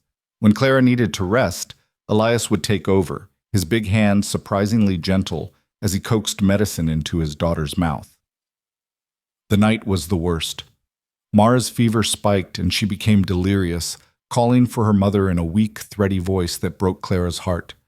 Mama, Mama, where are you? I'm cold, Mama. Come back. Clara held her close, rocking her and singing softly, lullabies she remembered from her own childhood in the orphanage, songs the older girls had sung to comfort the younger ones. Across the room, Elias sat with his head in his hands, his shoulders shaking. She's going to be all right, Clara said firmly. Do you hear me, Elias? She's going to be fine. You can't promise that. I can and I will. She's strong. She's a fighter. And we're not going to let her go. Clara kept rocking Mara, kept singing, even though her voice was getting hoarse. She's going to be fine. Whether it was the nursing or the prayers or simple luck, by dawn the fever had broken. Mara woke weak but clear-eyed, asking for water in a scratchy voice. Elias broke down completely, pulling his daughter into his arms and sobbing into her hair. I thought I was losing you. I thought, I'm okay, Papa. I'm okay. Mara patted his back awkwardly, looking confused by the intensity of his emotion. Don't cry. Clara took good care of me. Elias looked over Mara's head at Clara, and the expression on his face was raw and unguarded. Thank you, he mouthed. Clara nodded, not trusting herself to speak. She felt wrung out, exhausted beyond measure, but also strangely exhilarated. They'd done it. Together, they'd gotten Mara through the worst of it. Later that day, after Mara had fallen into a natural, healing sleep, Elias found Clara in the kitchen. She was scrubbing dishes with more force than necessary, trying to work off the nervous energy that still thrummed through her body. Clara. She turned. He was standing in the doorway, looking exhausted and emotional and more human than she'd ever seen him. I need to say something, and I need you to let me get it all out before you respond. Can you do that? Clara set down the dish and dried her hands. All right. When Sarah died, I thought that was it for me. I thought I'd used up my chance at happiness, at family, at any kind of softness in my life. I figured I'd just work the ranch and raise Mara the best I could, and that would be enough. It had to be enough, because I couldn't imagine anything else. He took a step closer. But then you showed up, half frozen and proud as the devil, and you turned everything upside down. You made me see how much I'd let this place fall apart, how much I'd been failing Mara, how much I'd been failing myself. Elias, let me finish, please. He took a breath. These past 3 weeks, watching you make this house into a home again, watching Mara come back to life, watching myself start to remember what it feels like to be something more than just tired. It's been terrifying. Because it means I have something to lose again. And last night, when Mara was sick and I thought, when I was afraid, his voice cracked. I realized that I'm not just afraid of losing her. I'm afraid of losing you, too. And I don't know what to do with that. Clara's heart was pounding so hard she could hear it in her ears. What are you saying? I'm saying that this arrangement we have, you staying through the winter as help, it's not enough. It's not honest. Because you're not just help to me anymore. He struggled for words. You're part of this family, part of this home. And I don't want you to leave in the spring. I want you to stay. As what? Clara whispered. As whatever you want to be. As a member of this household, as someone who matters, as... He stopped, seeming to realize what he was about to say, and took a breath. I'm not asking you to marry me. Not yet. We barely know each other, and neither of us is ready for that. But I'm asking you to consider staying past the winter, to give us a chance to see what this could become. Clara felt tears prick her eyes. You don't owe me this. You don't owe me anything because I helped nurse your daughter. This isn't about owing. This is about wanting, about seeing something good and being brave enough to reach for it before it slips away. He took another step closer. You said once that you came here looking for a place to belong. Well, you belong here. With us. If you want to. I want to, Clara breathed. God help me, I want to so much. Then stay, not because of a deal or an obligation. Stay because this is where you want to be. Clara didn't let herself think, didn't let herself calculate the risks or count the ways this could go wrong. She just closed the distance between them and hugged him, a brief, fierce embrace that said everything words couldn't. When she pulled back, they were both crying. I'll stay, she said, for as long as you'll have me. That might be a very long time. Good. They stood there in the kitchen, the winter light streaming through the new yellow curtains, and for the first time since Clara had arrived, the house felt like what it was meant to be, a home. Over the next several weeks, something shifted between the three of them. It was subtle, almost imperceptible, but Clara felt it in every shared meal, every quiet evening by the fire, every moment of domestic routine that had transformed from obligation into something that felt almost like choice. Mara recovered fully from her illness, though she milked the attention for all it was worth, insisting that Clara read to her every night before bed and that her father make her special treats to help her regain her strength. Neither adult had the heart to refuse her, though Elias did put his foot down when she suggested she needed a pony to aid in her recovery. Nice try, he told his daughter, but you're getting oatmeal in gratitude, not livestock. It was worth a shot, Mara said, grinning. Clara found herself laughing more than she had in years. There was a lightness growing in the house, a sense of possibility that hadn't existed before. She caught herself humming while she worked, smiling at nothing, feeling the kind of bone-deep contentment she'd always assumed was reserved for other people, people who hadn't been abandoned and used and disappointed. But contentment, she was learning, was fragile. It could be shattered in an instant by words spoken without thinking or by truths too long ignored. The breaking point came on a bitter cold night in late February. They'd finished dinner and Mara had gone to bed, leaving Clara and Elias alone by the fire. Clara was mending one of his shirts, and he was oiling his boots, and the silence between them was comfortable until it suddenly wasn't. "Can I ask you something?" Elias said suddenly. Clara looked up from her stitching. "Of course." "Why haven't you ever asked me about money? About the wages I promised you?" He set down the boot and looked at her directly. "It's been over a month, and you haven't mentioned it once." Clara felt her cheeks heat. The truth was, she'd forgotten about the arrangement, had stopped thinking of herself as hired help, and started thinking of herself as part of the household. But saying that out loud felt too vulnerable, too revealing. "I assumed you'd bring it up when you were ready," she said carefully. "That's not an answer." "What do you want me to say, Elias?" "I want you to tell me the truth. Do you still think of this as a job? As something temporary you're doing for wages? Or has it become something else?" Clara set down her mending, her heart racing. "What do you want it to be?" "I asked you first."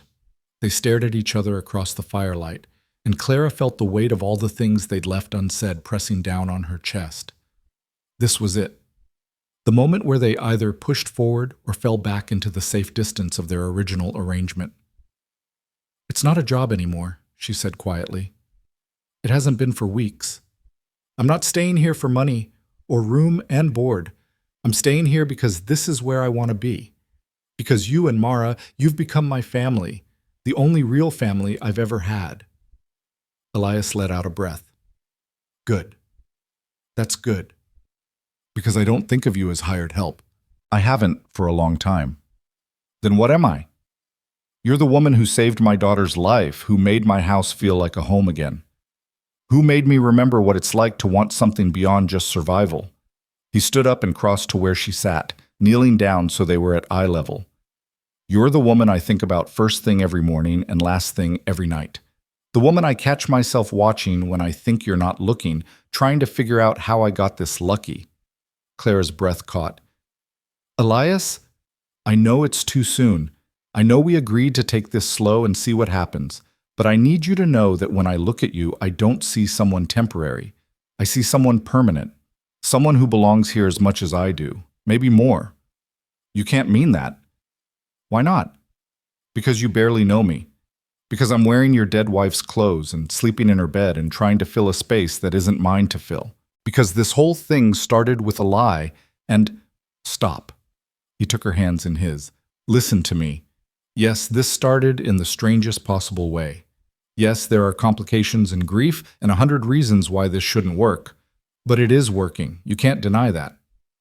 "I'm not denying anything. I'm just trying to be realistic." "Realistic? You traveled 2,000 miles to marry a stranger because you were desperate for a better life. You nearly froze to death on a train platform because you refused to give up on a promise. You stayed in a house where you weren't wanted because you were too proud to accept charity. Nothing about you has ever been realistic, Clara. You're the most stubborn, determined, fierce person I've ever met, so don't start being practical now." Clara felt tears burning behind her eyes. "What do you want from me?" "I want you to admit that you feel this too, this thing between us. Whatever it is, friendship or gratitude or something more. I want you to stop pretending you're just here temporarily, just passing through. I want you to claim this life like it's yours, because it is yours if you want it." "And if I'm afraid?" The words came out as barely a whisper. "What if I'm terrified that I'll do something wrong and ruin this? What if I'm not good enough to be what you and Mara need?" "Then we'll figure it out together. We'll make mistakes and fix them. We'll have bad days and good days. We'll be a family, messy and imperfect and real." He squeezed her hands. "But you have to choose it, Clara. You have to decide that you're staying not because you have nowhere else to go, but because this is where you want to be." Clara looked at him, really looked at him, and saw everything she'd been too afraid to acknowledge. She saw a good man who'd been broken by loss and was trying to piece himself back together. She saw a father who loved his daughter more than anything. She saw someone who was offering her not charity or obligation, but partnership, belonging, home. "I choose this," she whispered. "I choose you and Mara and this life. Not because it's my only option, but because it's what I want. What I've always wanted, even before I knew what to call it." Elias's face broke into a smile so bright it transformed him. "Yeah? Yeah. He pulled her into his arms, and Clara let herself be held, let herself feel safe for the first time in her memory. They stayed like that for a long time, wrapped around each other in the firelight, while outside the wind howled and the snow fell and the world turned cold and dark. But inside, in this house that had learned to be warm again, Clara finally understood what it meant to come home. The next morning dawned clear and cold, the kind of brilliant winter day where the sun glinted off the snow so brightly it hurt to look at. Clara woke early, as had become her habit, but instead of finding Elias already up and tending the fire, she found him still asleep in the chair by the hearth, where he must have dozed off after their conversation. His head was tilted at an uncomfortable angle, and there was a peaceful expression on his face that made him look younger, less careworn. She stood watching him for a moment, allowing herself the luxury of really looking at him without worrying about being caught.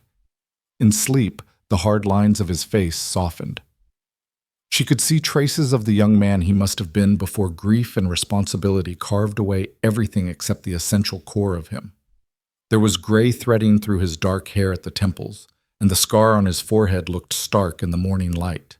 His hands, even in rest, bore the calluses and scars of a life spent working the land. These were good hands, Clara thought, hands that had held his dying wife, that had raised his daughter alone, that had carried a half-frozen stranger through a blizzard and nursed her back to health. Hands that had touched Clara's face with a gentleness she hadn't known she was starving for. She must have made some small sound because his eyes opened suddenly, fixing on her with an alertness that suggested he was used to waking quickly, ready for whatever emergency the day might bring. "Clara." His voice was rough with sleep. He sat up straighter, wincing as his neck protested the awkward position. "What time is it?" "Early still. You should go to bed properly. Get a few more hours of real sleep." "Can't. Too much to do." But he didn't move, just sat there looking at her with an expression that made her heart skip. "Last night wasn't a dream, was it? You really said you'd stay." "I really said I'd stay." "Good." He smiled, and it transformed his whole face. "Good. I was half afraid I'd imagined the whole thing." Before Clara could respond, they heard Mara's door creak open and the patter of small feet. The girl appeared in the doorway, her hair a wild tangle and her nightgown twisted around her thin frame. "Papa? Clara? Are you both awake already?" She rubbed her eyes sleepily.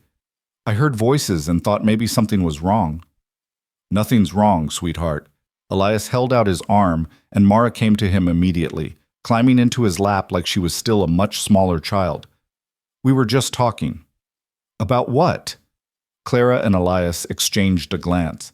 They hadn't discussed how to tell Mara about this shift in their relationship, if they should tell her at all, or just let her realize it gradually. "About spring," Clara said, making the decision in the moment. "About how when the snow melts, we'll plant a garden. Vegetables and herbs and maybe some flowers." "Really?" Mara perked up. "Can we plant roses? Mama used to love roses." "We can plant whatever you want," Clara said softly. "We'll make it beautiful." "And you'll be here to see them bloom?" Mara's voice was suddenly small, uncertain. "You're not leaving when winter ends?" Elias tightened his arm around his daughter. "Clara's staying, saying Mara, for as long as she wants. This is her home now." Mara's face lit up like someone had struck a match inside her. She scrambled off her father's lap and launched herself at Clara, wrapping her thin arms around Clara's waist so tightly it almost hurt. "Really? You promise? You're really staying?" Clara knelt down and held the girl properly, feeling the fierce desperation in her grip. "I promise. I'm not going anywhere." "Because you want to stay? Not because you have to?" "Because I want to. Because this is where I belong." Mara pulled back just enough to look Clara in the face, her pale blue eyes, so like her father's, searching for any hint of deception. Whatever she saw must have satisfied her because she threw her arms around Clara's neck again and burst into tears. "I'm sorry," she sobbed. "I'm sorry I lied and tricked you and made you come here. I know it was wrong, but I'm so glad you came. I'm so glad you're here." "Hush now. It's all right. Everything turned out exactly the way it was supposed to." Clara stroked the girl's tangled hair and met Elias's eyes over her head. He was watching them with an expression that was part gratitude, part wonder, part something deeper that Clara didn't have a name for yet. They spent the rest of that day in a kind of golden contentment, going about their usual tasks but with an undercurrent of joy that made everything feel lighter. Mara was practically vibrating with happiness, chattering non-stop about all the things they would do now that Clara was staying forever. She wanted to learn how to sew better so she could make Clara a dress that was actually Clara's, not a hand-me-down. She wanted to teach Clara how to milk the cows, even though Clara already knew how. She wanted to plan the garden down to every last detail, drawing elaborate maps on scraps of paper that showed where each plant would go. "We'll need tomatoes here, where they'll get the most sun, and the beans can climb up poles. Papa can make those. And the carrots and potatoes can go in the back because they don't need as much light. And we absolutely must have pumpkins for pie in the fall. And—" "Breathe, little one," Elias said, laughing. "The garden isn't going anywhere. We have months to plan it." But he was as caught up in the planning as Mara was, Clara could tell. There was a lightness to him that hadn't been there before, an ease in the way he moved and spoke. He caught Clara's eye across the room more than once, and each time there was a warmth in his gaze that sent heat flooding through her. It was Mrs. Dallow who brought them back down to earth. She arrived 3 days later with her usual basket of supplies and her sharp eyes that missed nothing. She took one look at the three of them, at the way Mara hovered close to Clara, at the way Elias's gaze kept drifting to Clara when he thought no one was watching, at the general atmosphere of tentative happiness that filled the house, and nodded approvingly. "Well," she said, setting her basket on the table with a thump, "I see things have progressed nicely in my absence." "Mrs. Dallow," Elias had the grace to look embarrassed. "We were going to tell you." "Tell me what?" "That you finally come to your senses and realized what a treasure fell into your lap. I should hope you were going to tell me. I'd like to take some credit for it, considering I'm the one who knocked sense into both your stubborn heads." Clara felt herself blushing. "We're taking things slow. We're just figuring things out." "Taking things slow. That's what you're calling it?" Mrs. Dallow's eyes twinkled. "Child, I've known Elias since he was in short pants, and I've never seen him look at anyone the way he looks at you. Not even Sarah, God rest her soul. And I say that with no disrespect to the dead." "Mrs. Dallow, that's not—" Elias started. "Don't you Mrs. Dallow me. It's the truth, and you know it. What you had with Sarah was good and real, and it gave you that precious girl over there. But what you're building with Clara is something different. Something that comes from choosing each other with your eyes wide open, knowing all the hard parts, and choosing anyway." She turned to Clara. "And you, girl, don't you dare let fear make you small. You've earned your place here. You've earned the right to be happy." Clara felt tears prick her eyes. "I'm trying. I keep waiting for something to go wrong, for the other shoe to drop." "That's because you've never had anything good last." "But good things can last, Clara. You just have to fight for them when they're threatened. And they will be threatened. Life sees to that. But you fight for them anyway." Mrs. Dallow pulled items out of her basket as she spoke. Flour, sugar, a precious jar of honey. "Which brings me to why I'm really here. There's trouble coming." The warmth drained out of the room instantly. Elias straightened, his whole body going tense and alert. "What kind of trouble?" "Word reached me yesterday from town. There's a group of men asking questions about a woman matching Clara's description. They claim she owes them money. They've been showing around a photograph." Clara's blood turned to ice. She gripped the edge of the table to keep herself upright, her mind racing through possibilities. It couldn't be the mill owners. She'd saved enough from her meager wages to pay off her contract before leaving Boston. It couldn't be the boarding house. She'd left that account settled too, which meant it had to be. "Daniel Fletcher," she breathed. "You know these men?" Elias's voice was deadly quiet. Clara couldn't look at him, couldn't bear to see whatever expression would cross his face when she told him the truth. "Not men. Man. Daniel Fletcher. He was my landlord in Boston, before the boarding house. And I owed him 3 months back rent when I left. I didn't have the money to pay him.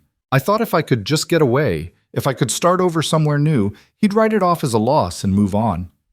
She forced herself to look up, to meet Elias's eyes. "I know I should have told you. I know I should have been honest from the start. But I was ashamed and I was scared and I hoped that my past wouldn't follow me here." How much do you owe him? Elias's voice was carefully neutral. $43. He flinched slightly at the amount, and Clara's heart sank. $43 was a small fortune, especially in winter when money was tight and work was scarce. That's a considerable sum, he said finally. Why didn't you pay him before you left? Because I couldn't. Because I was working 16-hour days at the mill and barely making enough to eat, let alone save. Fletcher kept raising the rent, kept finding reasons to charge me extra fees. By the time I realized I needed to get out, I was so far behind, I'd never catch up. Clara's voice cracked. So I ran. I answered your daughter's letter because it was the only way I could see to escape. And I didn't tell you because I was afraid if you knew the truth, that I was a woman who couldn't pay her debts, who ran away from her obligations, you'd never let me stay. The silence that followed was suffocating. Mara had gone very still, her eyes wide and frightened as she looked between the adults. Mrs. Dallow stood with her arms crossed, her expression unreadable. Finally, Elias spoke. This man Fletcher. What kind of man is he? Dangerous, Clara whispered. He's not going to just ask nicely for his money. He's going to want to make an example of me. Show everyone what happens when you try to cheat him. You didn't cheat him. You just couldn't pay. That won't matter to him. All that matters is that I left without settling my accounts, and now he's tracked me down. She wrapped her arms around herself, suddenly cold despite the fire crackling in the hearth. I should leave. I should go before he gets here, before he can cause trouble for you and Mara. If I'm not here, maybe he'll just move on. Like hell you will. Elias's voice was hard as iron. You're not running. Not from him, not from this. We'll face him together. Elias, you don't understand. Fletcher isn't just some angry landlord. He's connected. He has men who do his dirty work for him. If he's come all the way to Wyoming, it's not just about the money. It's about pride, about making sure everyone knows you don't cross him. Then we'll deal with it. But you're not leaving. He crossed to her and took her shoulders in his hands, forcing her to look at him. Do you hear me? You're not running anymore. You're done running.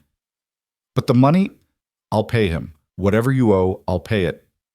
No. Clara pulled away from him, shaking her head violently. No, absolutely not. I won't let you do that. I won't let you bankrupt yourself for my mistakes. It's not bankruptcy. It's $43. I have it. Barely, but I have it. Elias, that's probably every cent you have saved. That's your emergency fund, your cushion for when things go wrong. You can't just give it away because I was too proud to tell you the truth. I'm not giving it away. I'm investing it in you, in us, in this family we're building. His jaw was set in that stubborn way Clara had come to recognize. You said you chose this life. You said you chose us. Well, I'm choosing you right back, and that means protecting you from men like Fletcher. That means standing between you and anyone who wants to hurt you. Even if it costs you everything? Even then. But it won't cost me everything. It'll cost me some money, which I can earn back. If I let you run, if I let you go back out into that cold alone because I was too cheap or too afraid to help you, that would cost me everything. That would cost me you. Clara felt tears streaming down her face. She wanted to argue, wanted to insist that she could handle this on her own, that she didn't need protecting. But the truth was, she was terrified. Fletcher had always been cruel in small, calculated ways. She didn't know what he would do now that he'd tracked her across the country. What if paying him isn't enough? She asked quietly. What if he wants more? Then we'll cross that bridge when we come to it. Elias pulled her into his arms, holding her tight against his chest. Over his shoulder, Clara could see Mara watching with frightened eyes, and Mrs. Dallow with an expression of grim determination. When is he likely to arrive? Elias asked Mrs. Dallow. Could be any day now. The roads are clearing as the weather warms. I'd say you have a week at most, maybe less. Then we prepare. We make sure this house is secure, we make sure Mara is safe, and we wait. The week that followed was the longest of Clara's life. Every sound made her jump. Every time she looked out the window, she expected to see riders approaching. The easy happiness that had filled the house evaporated, replaced by a tension that made it hard to breathe. Elias threw himself into preparations with a single-minded intensity that was both comforting and terrifying. He cleaned and oiled his rifle, checked the locks on all the doors and windows, and instructed Mara on what to do if strangers came to the house. He barely slept, spending his nights watching from the front window, his rifle across his knees. Clara tried to go about her normal routines, but everything felt hollow. She cooked meals no one had appetite for. She mended clothes with hands that shook. She read to Mara at night, but the words felt thick and clumsy in her mouth, and she could see the fear in the girl's eyes, even as she pretended everything was normal. On the 5th day, Mrs. Dallow arrived with news. "He's here. Rode into town yesterday with 2 men. They've been asking around, showing that photograph. Someone told them where you are." "How long do we have?" Elias asked.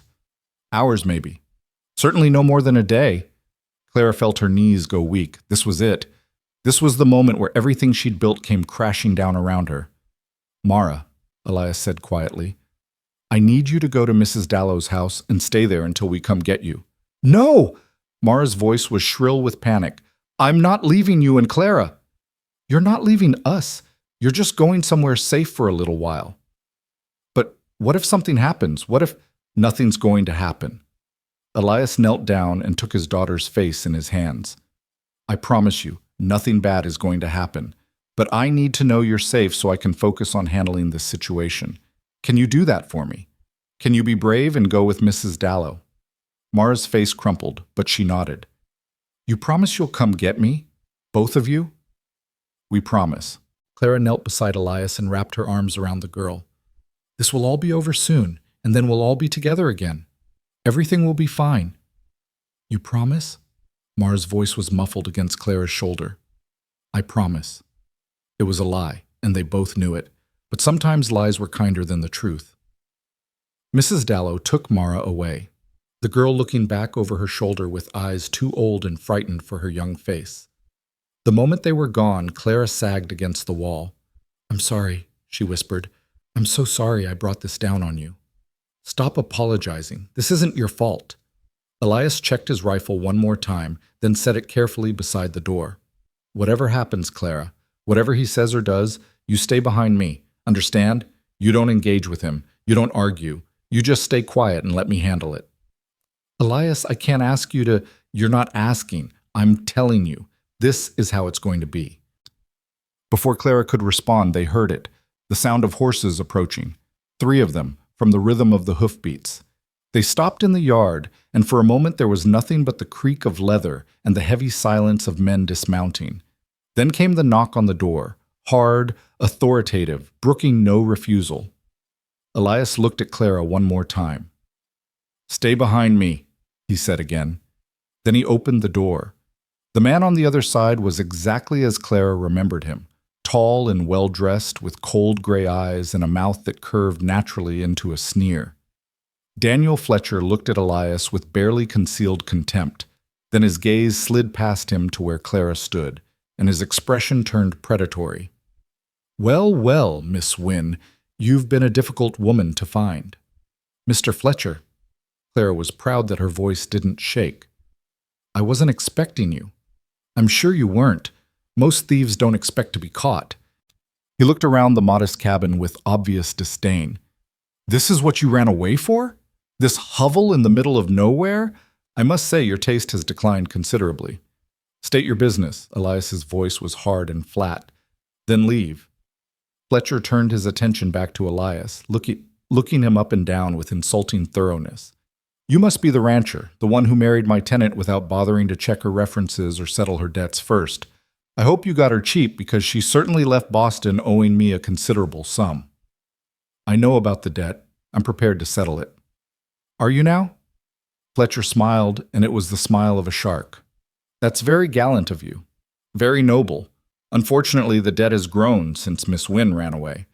There are interest fees, tracking fees, inconvenience fees. All told, I believe she now owes me approximately $200. The number hit like a physical blow. Clara heard herself gasp, heard Elias's sharp intake of breath. $200. It might as well have been $2,000. There was no way Elias had that kind of money, especially not in winter. "That's highway robbery," Elias said coldly. "The original debt was $43. There's no legal precedent for quadrupling a debt like that." "Perhaps not. But then, We're a long way from any courthouse, aren't we? And I have two very large gentlemen with me who are quite persuasive when it comes to collecting what's owed. Fletcher's smile widened. Of course, if you can't pay in cash, I'm prepared to accept alternative forms of compensation. Such as? Your land deed, this ranch. I understand it's about 300 acres. That should more than cover what you owe me. I don't owe you anything. Clara does. Ah, but she's your wife, isn't she? That makes her debts your debts under the law. Surely you knew that when you married her. Clara saw Elias hesitate, saw him struggle with whether to tell the truth, that they weren't actually married, that he had no legal obligation to pay anything. If he told the truth, Fletcher might leave him alone, might focus his attention solely on Clara and let Elias walk away clean. She's mine, Elias said finally, which means her debts are mine. But I'm not giving you my land. I'll pay you the original $43 plus reasonable interest, let's say $60 total. That's fair. Fair. You want to talk about fair? Fletcher's voice turned ugly. Your wife stole from me. She broke her lease, damaged my property, and disappeared in the night like a common criminal. And you think $60 is fair compensation for that? I didn't damage anything. Clara couldn't stay silent anymore, despite Elias's warning. I left the room exactly as I found it. You're lying. Careful, Miss Wynne. Or should I say Mrs. Turner? Making accusations against a man of my standing rarely ends well for people like you. Fletcher took a step forward, and immediately Elias moved to block him, his hand dropping to the rifle leaning against the doorframe. That's far enough. Fletcher stopped, but his expression didn't change. Are you threatening me, Mr. Turner? I'm protecting my home. You've stated your demands. I've made my counteroffer. Take it or leave, but either way, this conversation is over. Is it? Fletcher looked past Elias to Clara again. Tell me something, my dear. Does your husband know about the other reason I'm here? Does he know about the real debt you owe? Clara felt ice flood her veins. I don't know what you're talking about. Don't you? Perhaps I should refresh your memory. The watch that went missing from my desk drawer, the silver candlesticks that disappeared from the parlor, the cash box that somehow came up short. I didn't steal anything from you. Clara's voice was shaking now, not with fear but with rage. You're making this up. Am I? Then how do you explain how you afforded that train ticket west? On a mill worker's wages, it should have taken you years to save that kind of money. But you had it in a matter of weeks. Curious, isn't it? Elias looked at Clara, and she saw the question in his eyes. For one terrible moment, she wondered if he actually believed Fletcher's lies, if he was questioning everything he thought he knew about her. I saved every penny I earned for 6 months, Clara said, her voice steady despite the storm of emotion inside her. I ate 1 meal a day. I wore the same dress until it was practically rags. I didn't steal anything. Mr. Fletcher is lying because he knows the original debt won't be enough to satisfy his pride. He wants to ruin me for daring to leave him. Very eloquent, Fletcher said with mock admiration. But I have witnesses who will swear they saw you taking items from my property. I have documentation of missing valuables. And I have the resources to pursue this through the courts if necessary, which would be very expensive for your husband and very embarrassing for you. Get out. Elias's voice was quiet, but there was something in it that made even Fletcher take a step back. Get off my property, now. I'm not leaving without what I'm owed.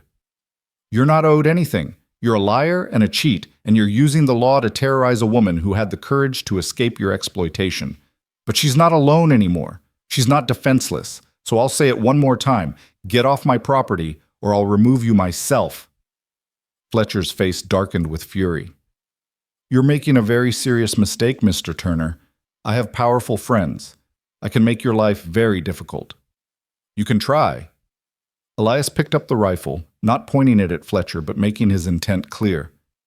But you'll do it from somewhere else. You have 10 seconds to get on your horse. For a long moment, Fletcher just stared at them.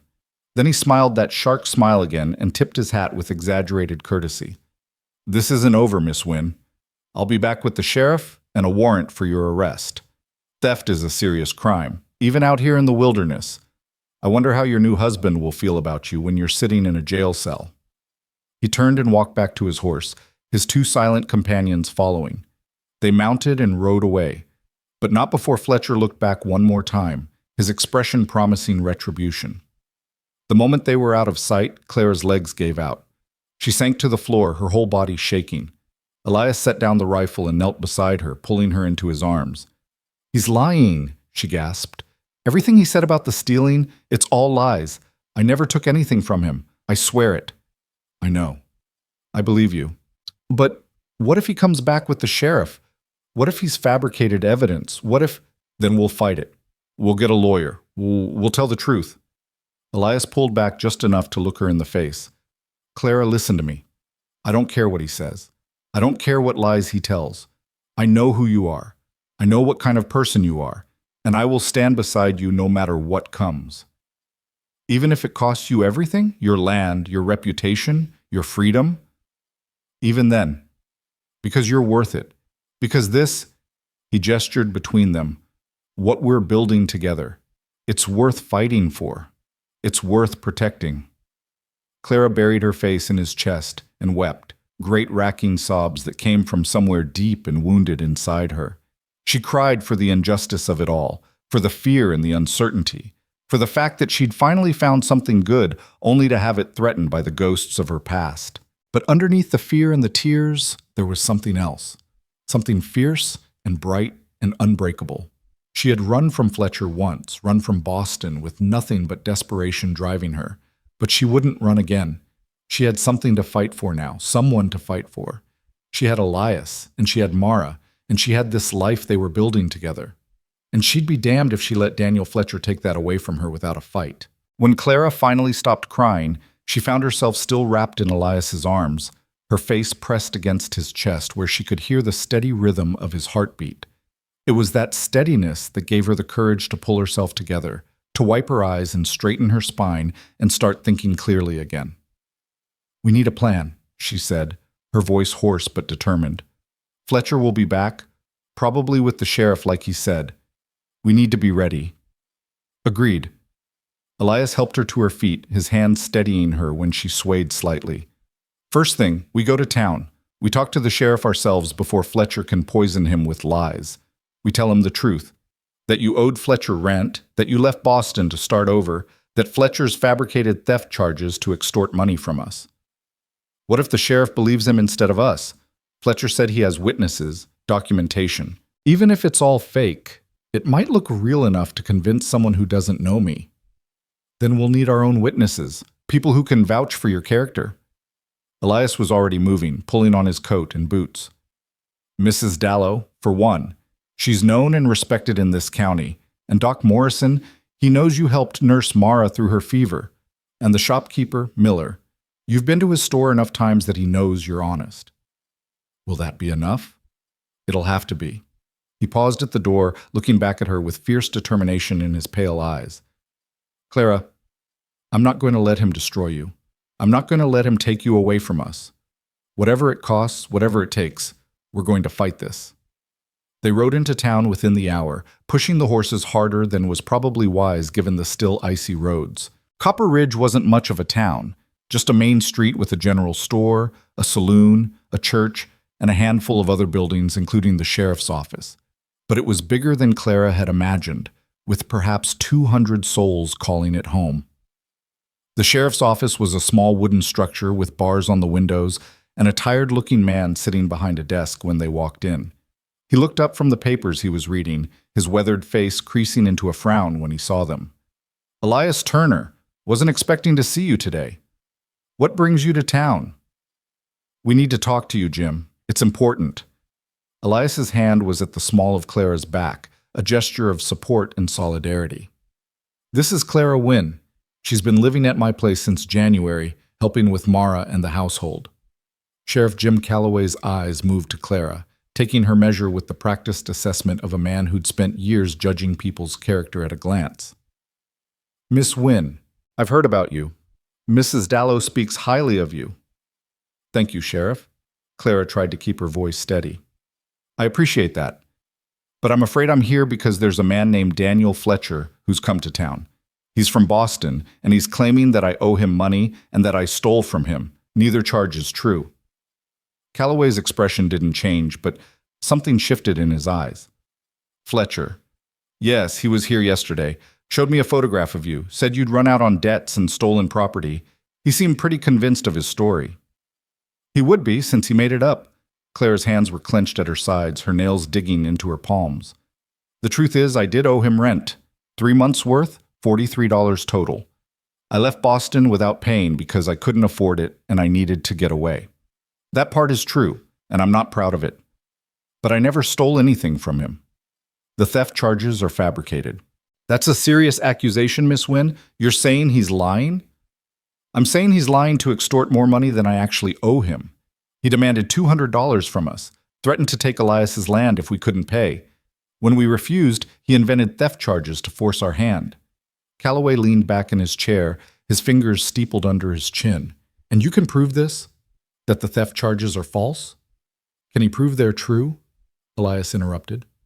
He says he has witnesses and documentation, but how do we know any of it's real? A man who'll quadruple a debt and threaten to take a family's land isn't above forging evidence. Fair point, Calloway looked between them. Here's the situation. Fletcher filed a formal complaint yesterday. He's claiming theft of property valued at approximately $150, a gold watch, silver candlesticks, and cash. He has affidavits from 2 witnesses who claim they saw Miss Wynn with these items. That gives me probable cause to investigate. Clara felt her stomach drop. Investigate how? Well, normally I'd need to bring you in for questioning, maybe hold you until we can sort out the truth, but he glanced at Elias, then back to Clara. I've known Elias Turner for 10 years. He's a good man, honest as they come. If he's standing beside you, vouching for you, that carries weight with me. And Mrs. Dallow's endorsement carries weight too. So I'm inclined to give you the benefit of the doubt, at least until I can investigate Fletcher's claims more thoroughly. Thank you. Clara felt tears of relief prick her eyes. Thank you, Sheriff. Don't thank me yet. If Fletcher's evidence is genuine, I'll have no choice but to act on it. But if it's fabricated like you say, well, filing false charges is a crime too. I don't take kindly to people who abuse the law for personal vendettas. Calloway stood up and pulled on his coat.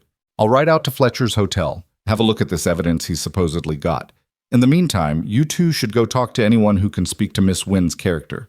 The more people who vouch for her, the harder it'll be for Fletcher to make his case stick. They spent the next several hours doing exactly that.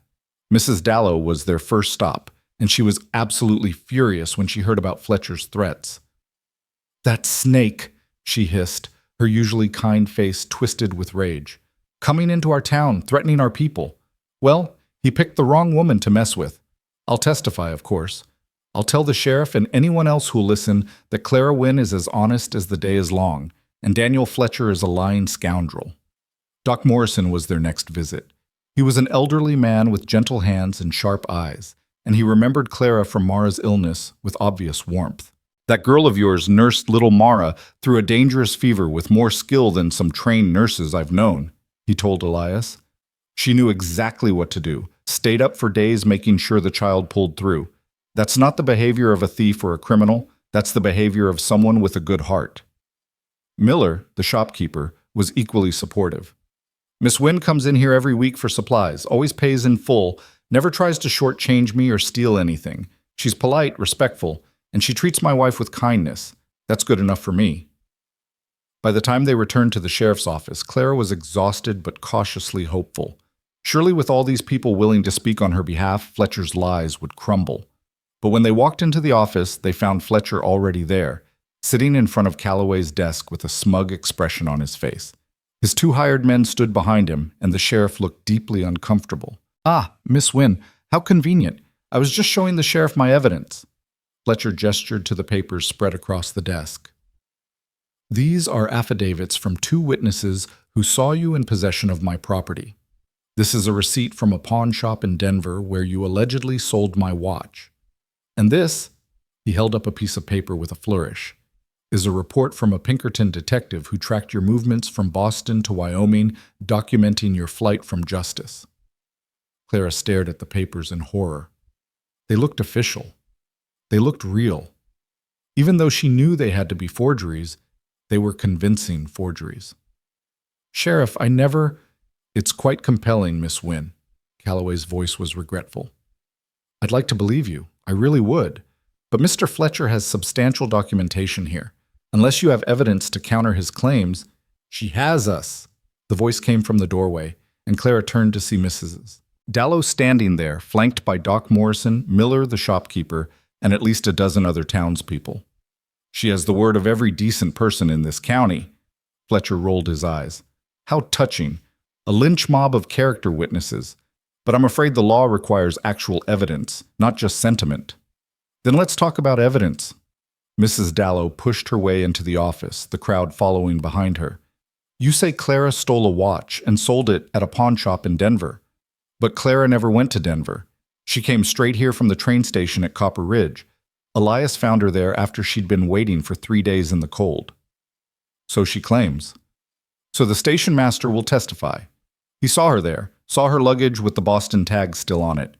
If she detoured to Denver to pawn stolen goods, those tags wouldn't match her story. Fletcher's smile faltered slightly. A small discrepancy. Perhaps she had an accomplice.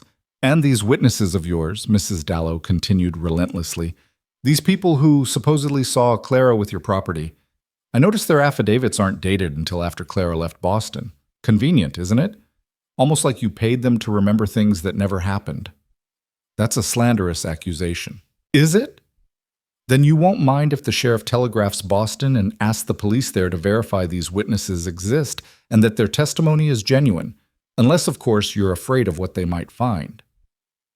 Calloway was watching this exchange with growing interest. Mr. Fletcher, would you object to me verifying your evidence? That is, Fletcher was starting to sweat now, his confidence cracking. I have a right to pursue my legitimate claims without being harassed by local yokels who, careful, Mr. Fletcher. Calloway's voice was cold. Those local yokels are my neighbors and friends, and I'm starting to think they might be right about you. This is absurd. I have documentation. I have witnesses. Just because some frontier town wants to protect one of their own doesn't mean you can ignore legitimate evidence of a crime. But that's just it, said a new voice from the doorway. Your evidence isn't legitimate. Everyone turned to see a young man in a travel-worn suit standing there, holding a leather satchel. He looked exhausted, like he'd been riding hard for days, but his eyes were sharp and determined. Who are you? Calloway asked. Thomas Brennan. I'm a lawyer from Boston. He walked into the office and set his satchel on the desk, pulling out papers of his own. I've been following Mr. Fletcher's activities for some time now. He has a pattern, you see. He waits until female tenants get behind on their rent, then he forces them into untenable positions. If they can't pay, he fabricates theft charges and forces them to either pay inflated fees or accept his alternative arrangements. Fletcher had gone pale. This is outrageous. You have no proof. Don't I? Brennan pulled out a sheaf of papers. I have testimony from 6 other women Fletcher victimized this way. I have evidence of forged documents, paid witnesses, and fraudulent pawnshop receipts. I've been building a case against him for months, but he always managed to settle before it went to trial. When I heard he'd followed Miss Wynne all the way to Wyoming, I knew I finally had him cornered. He can't settle this one quietly. He's too far from his usual support network. You can't prove any of that. Fletcher was on his feet now, his face red with rage. This is a conspiracy. These people are all lying to protect a thief. Really? Then explain this. Brennan pulled out another document. This is the original lease agreement between you and Miss Wynne. Note the monthly rent, $12. Over 3 months, that's $36, not $43. You inflated the debt by 20% before you even started adding your fraudulent charges. A minor accounting error. And this, another document. A statement from your last tenant, a Miss Sarah Holloway, describing how you used the exact same tactics on her, claiming theft, producing false witnesses, demanding payment, or other compensation. She paid you rather than face the humiliation of false charges, but she's willing to testify now, as are the other 5 women I mentioned. Fletcher's face had gone from red to white. His hired men were shifting uncomfortably, clearly reconsidering their involvement in this scheme. The townspeople were muttering angrily, and Sheriff Calloway was looking at Fletcher with open disgust. Mr. Fletcher, Calloway said slowly, I'm placing you under arrest for filing false charges, attempted extortion, and fraud. Anything you say can and will be used against you. You can't do this. I have rights. You have the right to remain silent, which I strongly suggest you exercise. Calloway stood up and pulled out a pair of handcuffs. Take him to the cell. Fletcher's hired men backed away, hands raised. We were just hired for protection, one of them said quickly. We didn't know nothing about fraud or false charges. We're leaving. They were out the door before anyone could stop them. Fletcher was left alone, sputtering protests as Calloway cuffed him and led him toward the cell in the back of the office. Clara stood frozen, unable to process what had just happened. One moment she'd been facing arrest and ruin, and the next, Miss Wynne. Thomas Brennan was standing in front of her, his hand extended. I'm sorry I couldn't get here sooner. If I'd arrived a day earlier, you might have been spared this ordeal entirely. Clara shook his hand numbly. I don't understand. How did you even know to come here? One of Fletcher's former victims contacted me after hearing he'd left Boston in pursuit of another woman. She was afraid of what he might do, afraid he might hurt someone the way he'd hurt her. She gave me your name and told me about his plans to follow you west. I've been tracking him for 2 weeks. He smiled tiredly. I'm just glad I made it in time. But why? Why would you go to all this trouble for women you don't even know? Brennan's expression darkened. Because Fletcher did this to my sister 3 years ago. She couldn't fight back. She didn't have anyone to stand up for her. She paid him everything she had and still ended up destitute. By the time I became a lawyer and could help her, the damage was done. She died last year, poor and broken, and convinced she was a criminal. His voice was thick with emotion. I can't save her, but I can save other women from the same fate. I can make sure Fletcher pays for what he's done. Clara felt tears streaming down her face again, but this time they were tears of relief, of gratitude, of overwhelming emotion. Thank you. Thank you so much. Don't thank me. Thank the women who were brave enough to come forward. Thank the people in this town who stood up for you, and thank this man. He nodded at Elias, who clearly loves you enough to fight for you. Elias's arm came around Clara's shoulders, pulling her close. She's worth fighting for. The next few hours passed in a blur. Thomas Brennan filed official charges against Fletcher on behalf of all his victims. Sheriff Calloway sent telegrams to the authorities in Boston, verifying Brennan's claims and coordinating Fletcher's transport back east to face justice. Fletcher himself was locked in the cell, still protesting his innocence, though no one was listening anymore. The townspeople eventually dispersed, but not before each one stopped to speak to Clara, to offer their support and welcome her officially as one of their own. Mrs. Dallow hugged her so hard Clara could barely breathe. Doc Morrison patted her hand and told her she was brave. Miller's wife pressed a jar of preserves into her hands and told her to come by the store anytime she needed anything. By the time they finally left town to retrieve Mara from Mrs. Dallow's house, Clara was emotionally wrung out, but lighter than she'd felt in years. The shadow that had been hanging over her, the fear that her past would destroy her future, was finally gone. Mara saw them coming and ran out to meet them, throwing herself at Clara with such force she nearly knocked her over. You're safe! You're both safe! I was so scared! The girl was crying, her thin arms wrapped around Clara's waist like she'd never let go. We're safe, sweetheart. Everything's all right now. The bad man can't hurt us anymore. Clara knelt down and held Mara properly, stroking her hair and letting her cry. Over the girl's head she met Elias's eyes, and what she saw there made her breath catch. It was love. Pure, undisguised, overwhelming love. They rode home together as the sun was setting, painting the snow-covered mountains in shades of gold and pink. Mara sat in front of Elias on his horse, chattering about everything that had happened, asking 1,000 questions about Fletcher and the sheriff, and whether Clara was really, truly safe now. Really, truly safe, Clara assured her. He can't ever bother us again. Good, because you belong with us now, forever and ever. Forever and ever, Clara agreed, and found that she meant it with her whole heart. That night, after Mara was asleep and the house was quiet, Clara and Elias sat together by the fire. They didn't talk. They'd done enough talking for one day.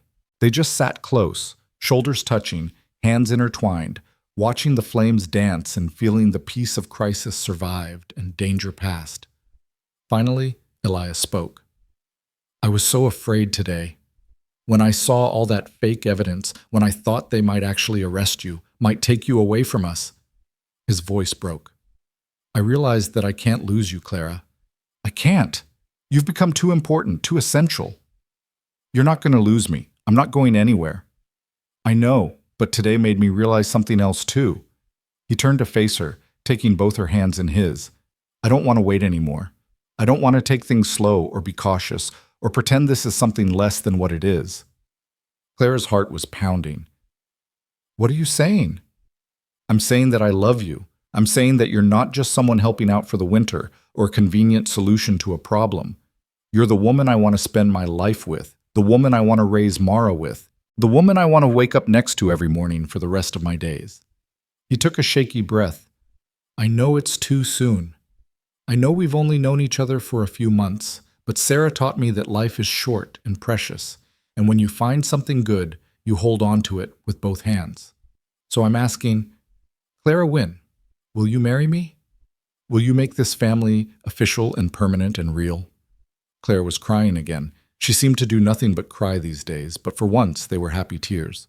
Yes, God, yes, I'll marry you. Elias pulled her into his arms and kissed her, and it was nothing like the chaste embraces they'd shared before. This was desperate and passionate and full of promise. It was the kiss of two people who'd found each other against all odds, who'd fought for each other, who'd chosen each other. When they finally pulled apart, both breathless, Clara rested her forehead against his. I love you too. I should have said that first. I love you so much it scares me.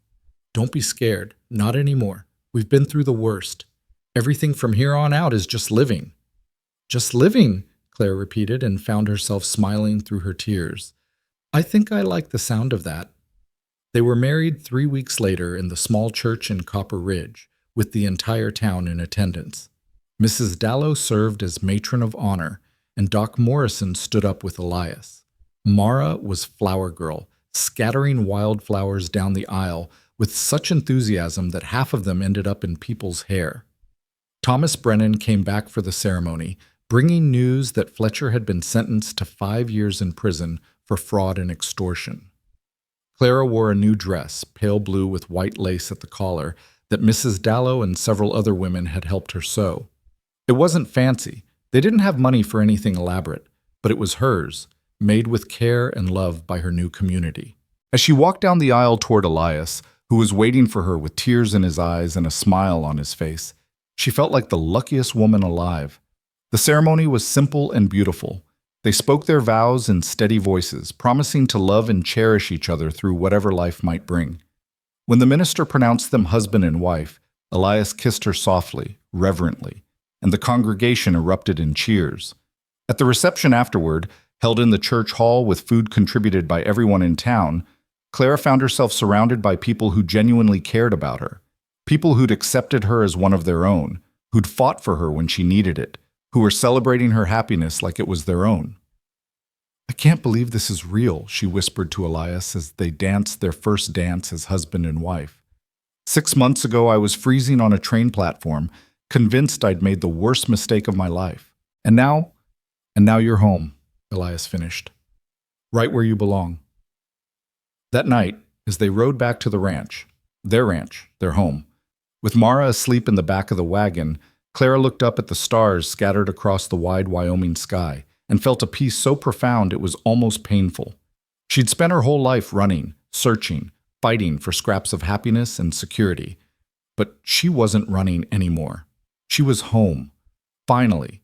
Impossibly. Completely home. Spring came early that year, melting the snow and bringing green shoots pushing up through the earth. True to their promise, Clara and Mara planted a garden. Vegetables and herbs and, yes, roses. They worked side by side in the warming sun, their hands in the dark soil, planning and planting and laughing together.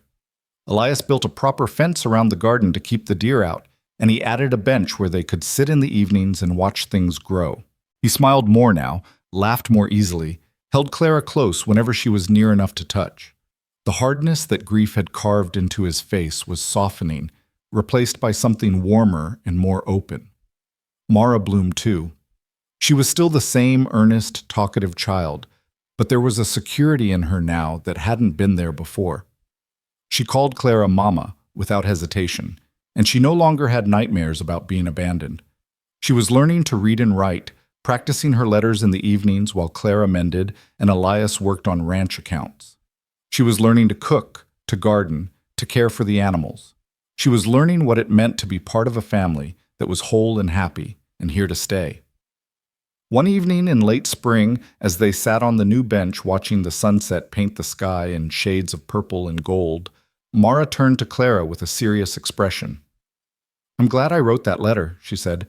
"I know it was wrong to lie to Papa, but I'm still glad I did it, because it brought you to us." Clara pulled the girl close, pressing a kiss to the top of her head. "I'm glad too, sweetheart. It was the best mistake anyone ever made." "It wasn't a mistake," Mara insisted. "It was fate. It was meant to be." "Maybe you're right. Maybe some things are just meant to be." Elias reached over and took Clara's hand, threading their fingers together. "Whether it was fate or chance or a 7-year-old girl with more courage than sense, I'm grateful for it. Every single day, I'm grateful." They sat there as the sun dipped below the mountains, 3 people who'd found each other in the most unlikely of ways and built something beautiful from the pieces of their broken pasts. The garden was growing around them, roses beginning to bud, herbs sending their fragrance into the evening air. Inside the house behind them, a fire was burning in the hearth, dinner was waiting on the table, and all the small comforts of home were ready and welcoming. Clara had come west looking for survival, for escape, for anything that might be better than the life she was leaving behind. But she'd found so much more than that. She'd found love. She'd found family. She'd found a place where she mattered, where she was wanted, where she was home. She'd found everything she'd been searching for without even knowing she was searching, and now that she had it, she would never let it go. As darkness fell and the first stars began to appear, they walked back to the house together, Mara between them holding both their hands. The warm light from the windows spilled out onto the porch, welcoming them home. Inside there would be laughter and conversation and the simple, profound comfort of being together. There would be challenges ahead, there always were, but they would face them as a family, standing together, fighting for what they'd built. Clara paused at the door and looked back one last time at the garden, at the land stretching out beyond it, at the mountains rising against the darkening sky. This was hers now, this life, this home, this family. Not because someone had given it to her or because she'd taken it, but because she'd earned it. Because she'd been brave enough to answer a child's desperate letter, strong enough to survive what came after, and open enough to accept love when it was offered. She'd come to Wyoming expecting nothing, hoping for little, prepared for the worst. Instead, she'd found everything. And as Elias's arm came around her shoulders and Mara's small hand slipped into hers, Clara smiled and stepped across the threshold into the warm, bright house that was finally, truly, completely home. The door closed behind them, shutting out the cold and the dark, and all the hard years that had come before. Inside, there was only warmth and light and the promise of all the good years still to come. Outside in the garden they'd planted together, roses were beginning to bloom under the stars, filling the night air with the sweet scent of new beginnings and hope fulfilled. And somewhere in the darkness, if you listened very carefully, you might have heard the sound of a woman's quiet laughter, not bitter or broken anymore, but filled with the pure, uncomplicated joy of someone who had finally come home.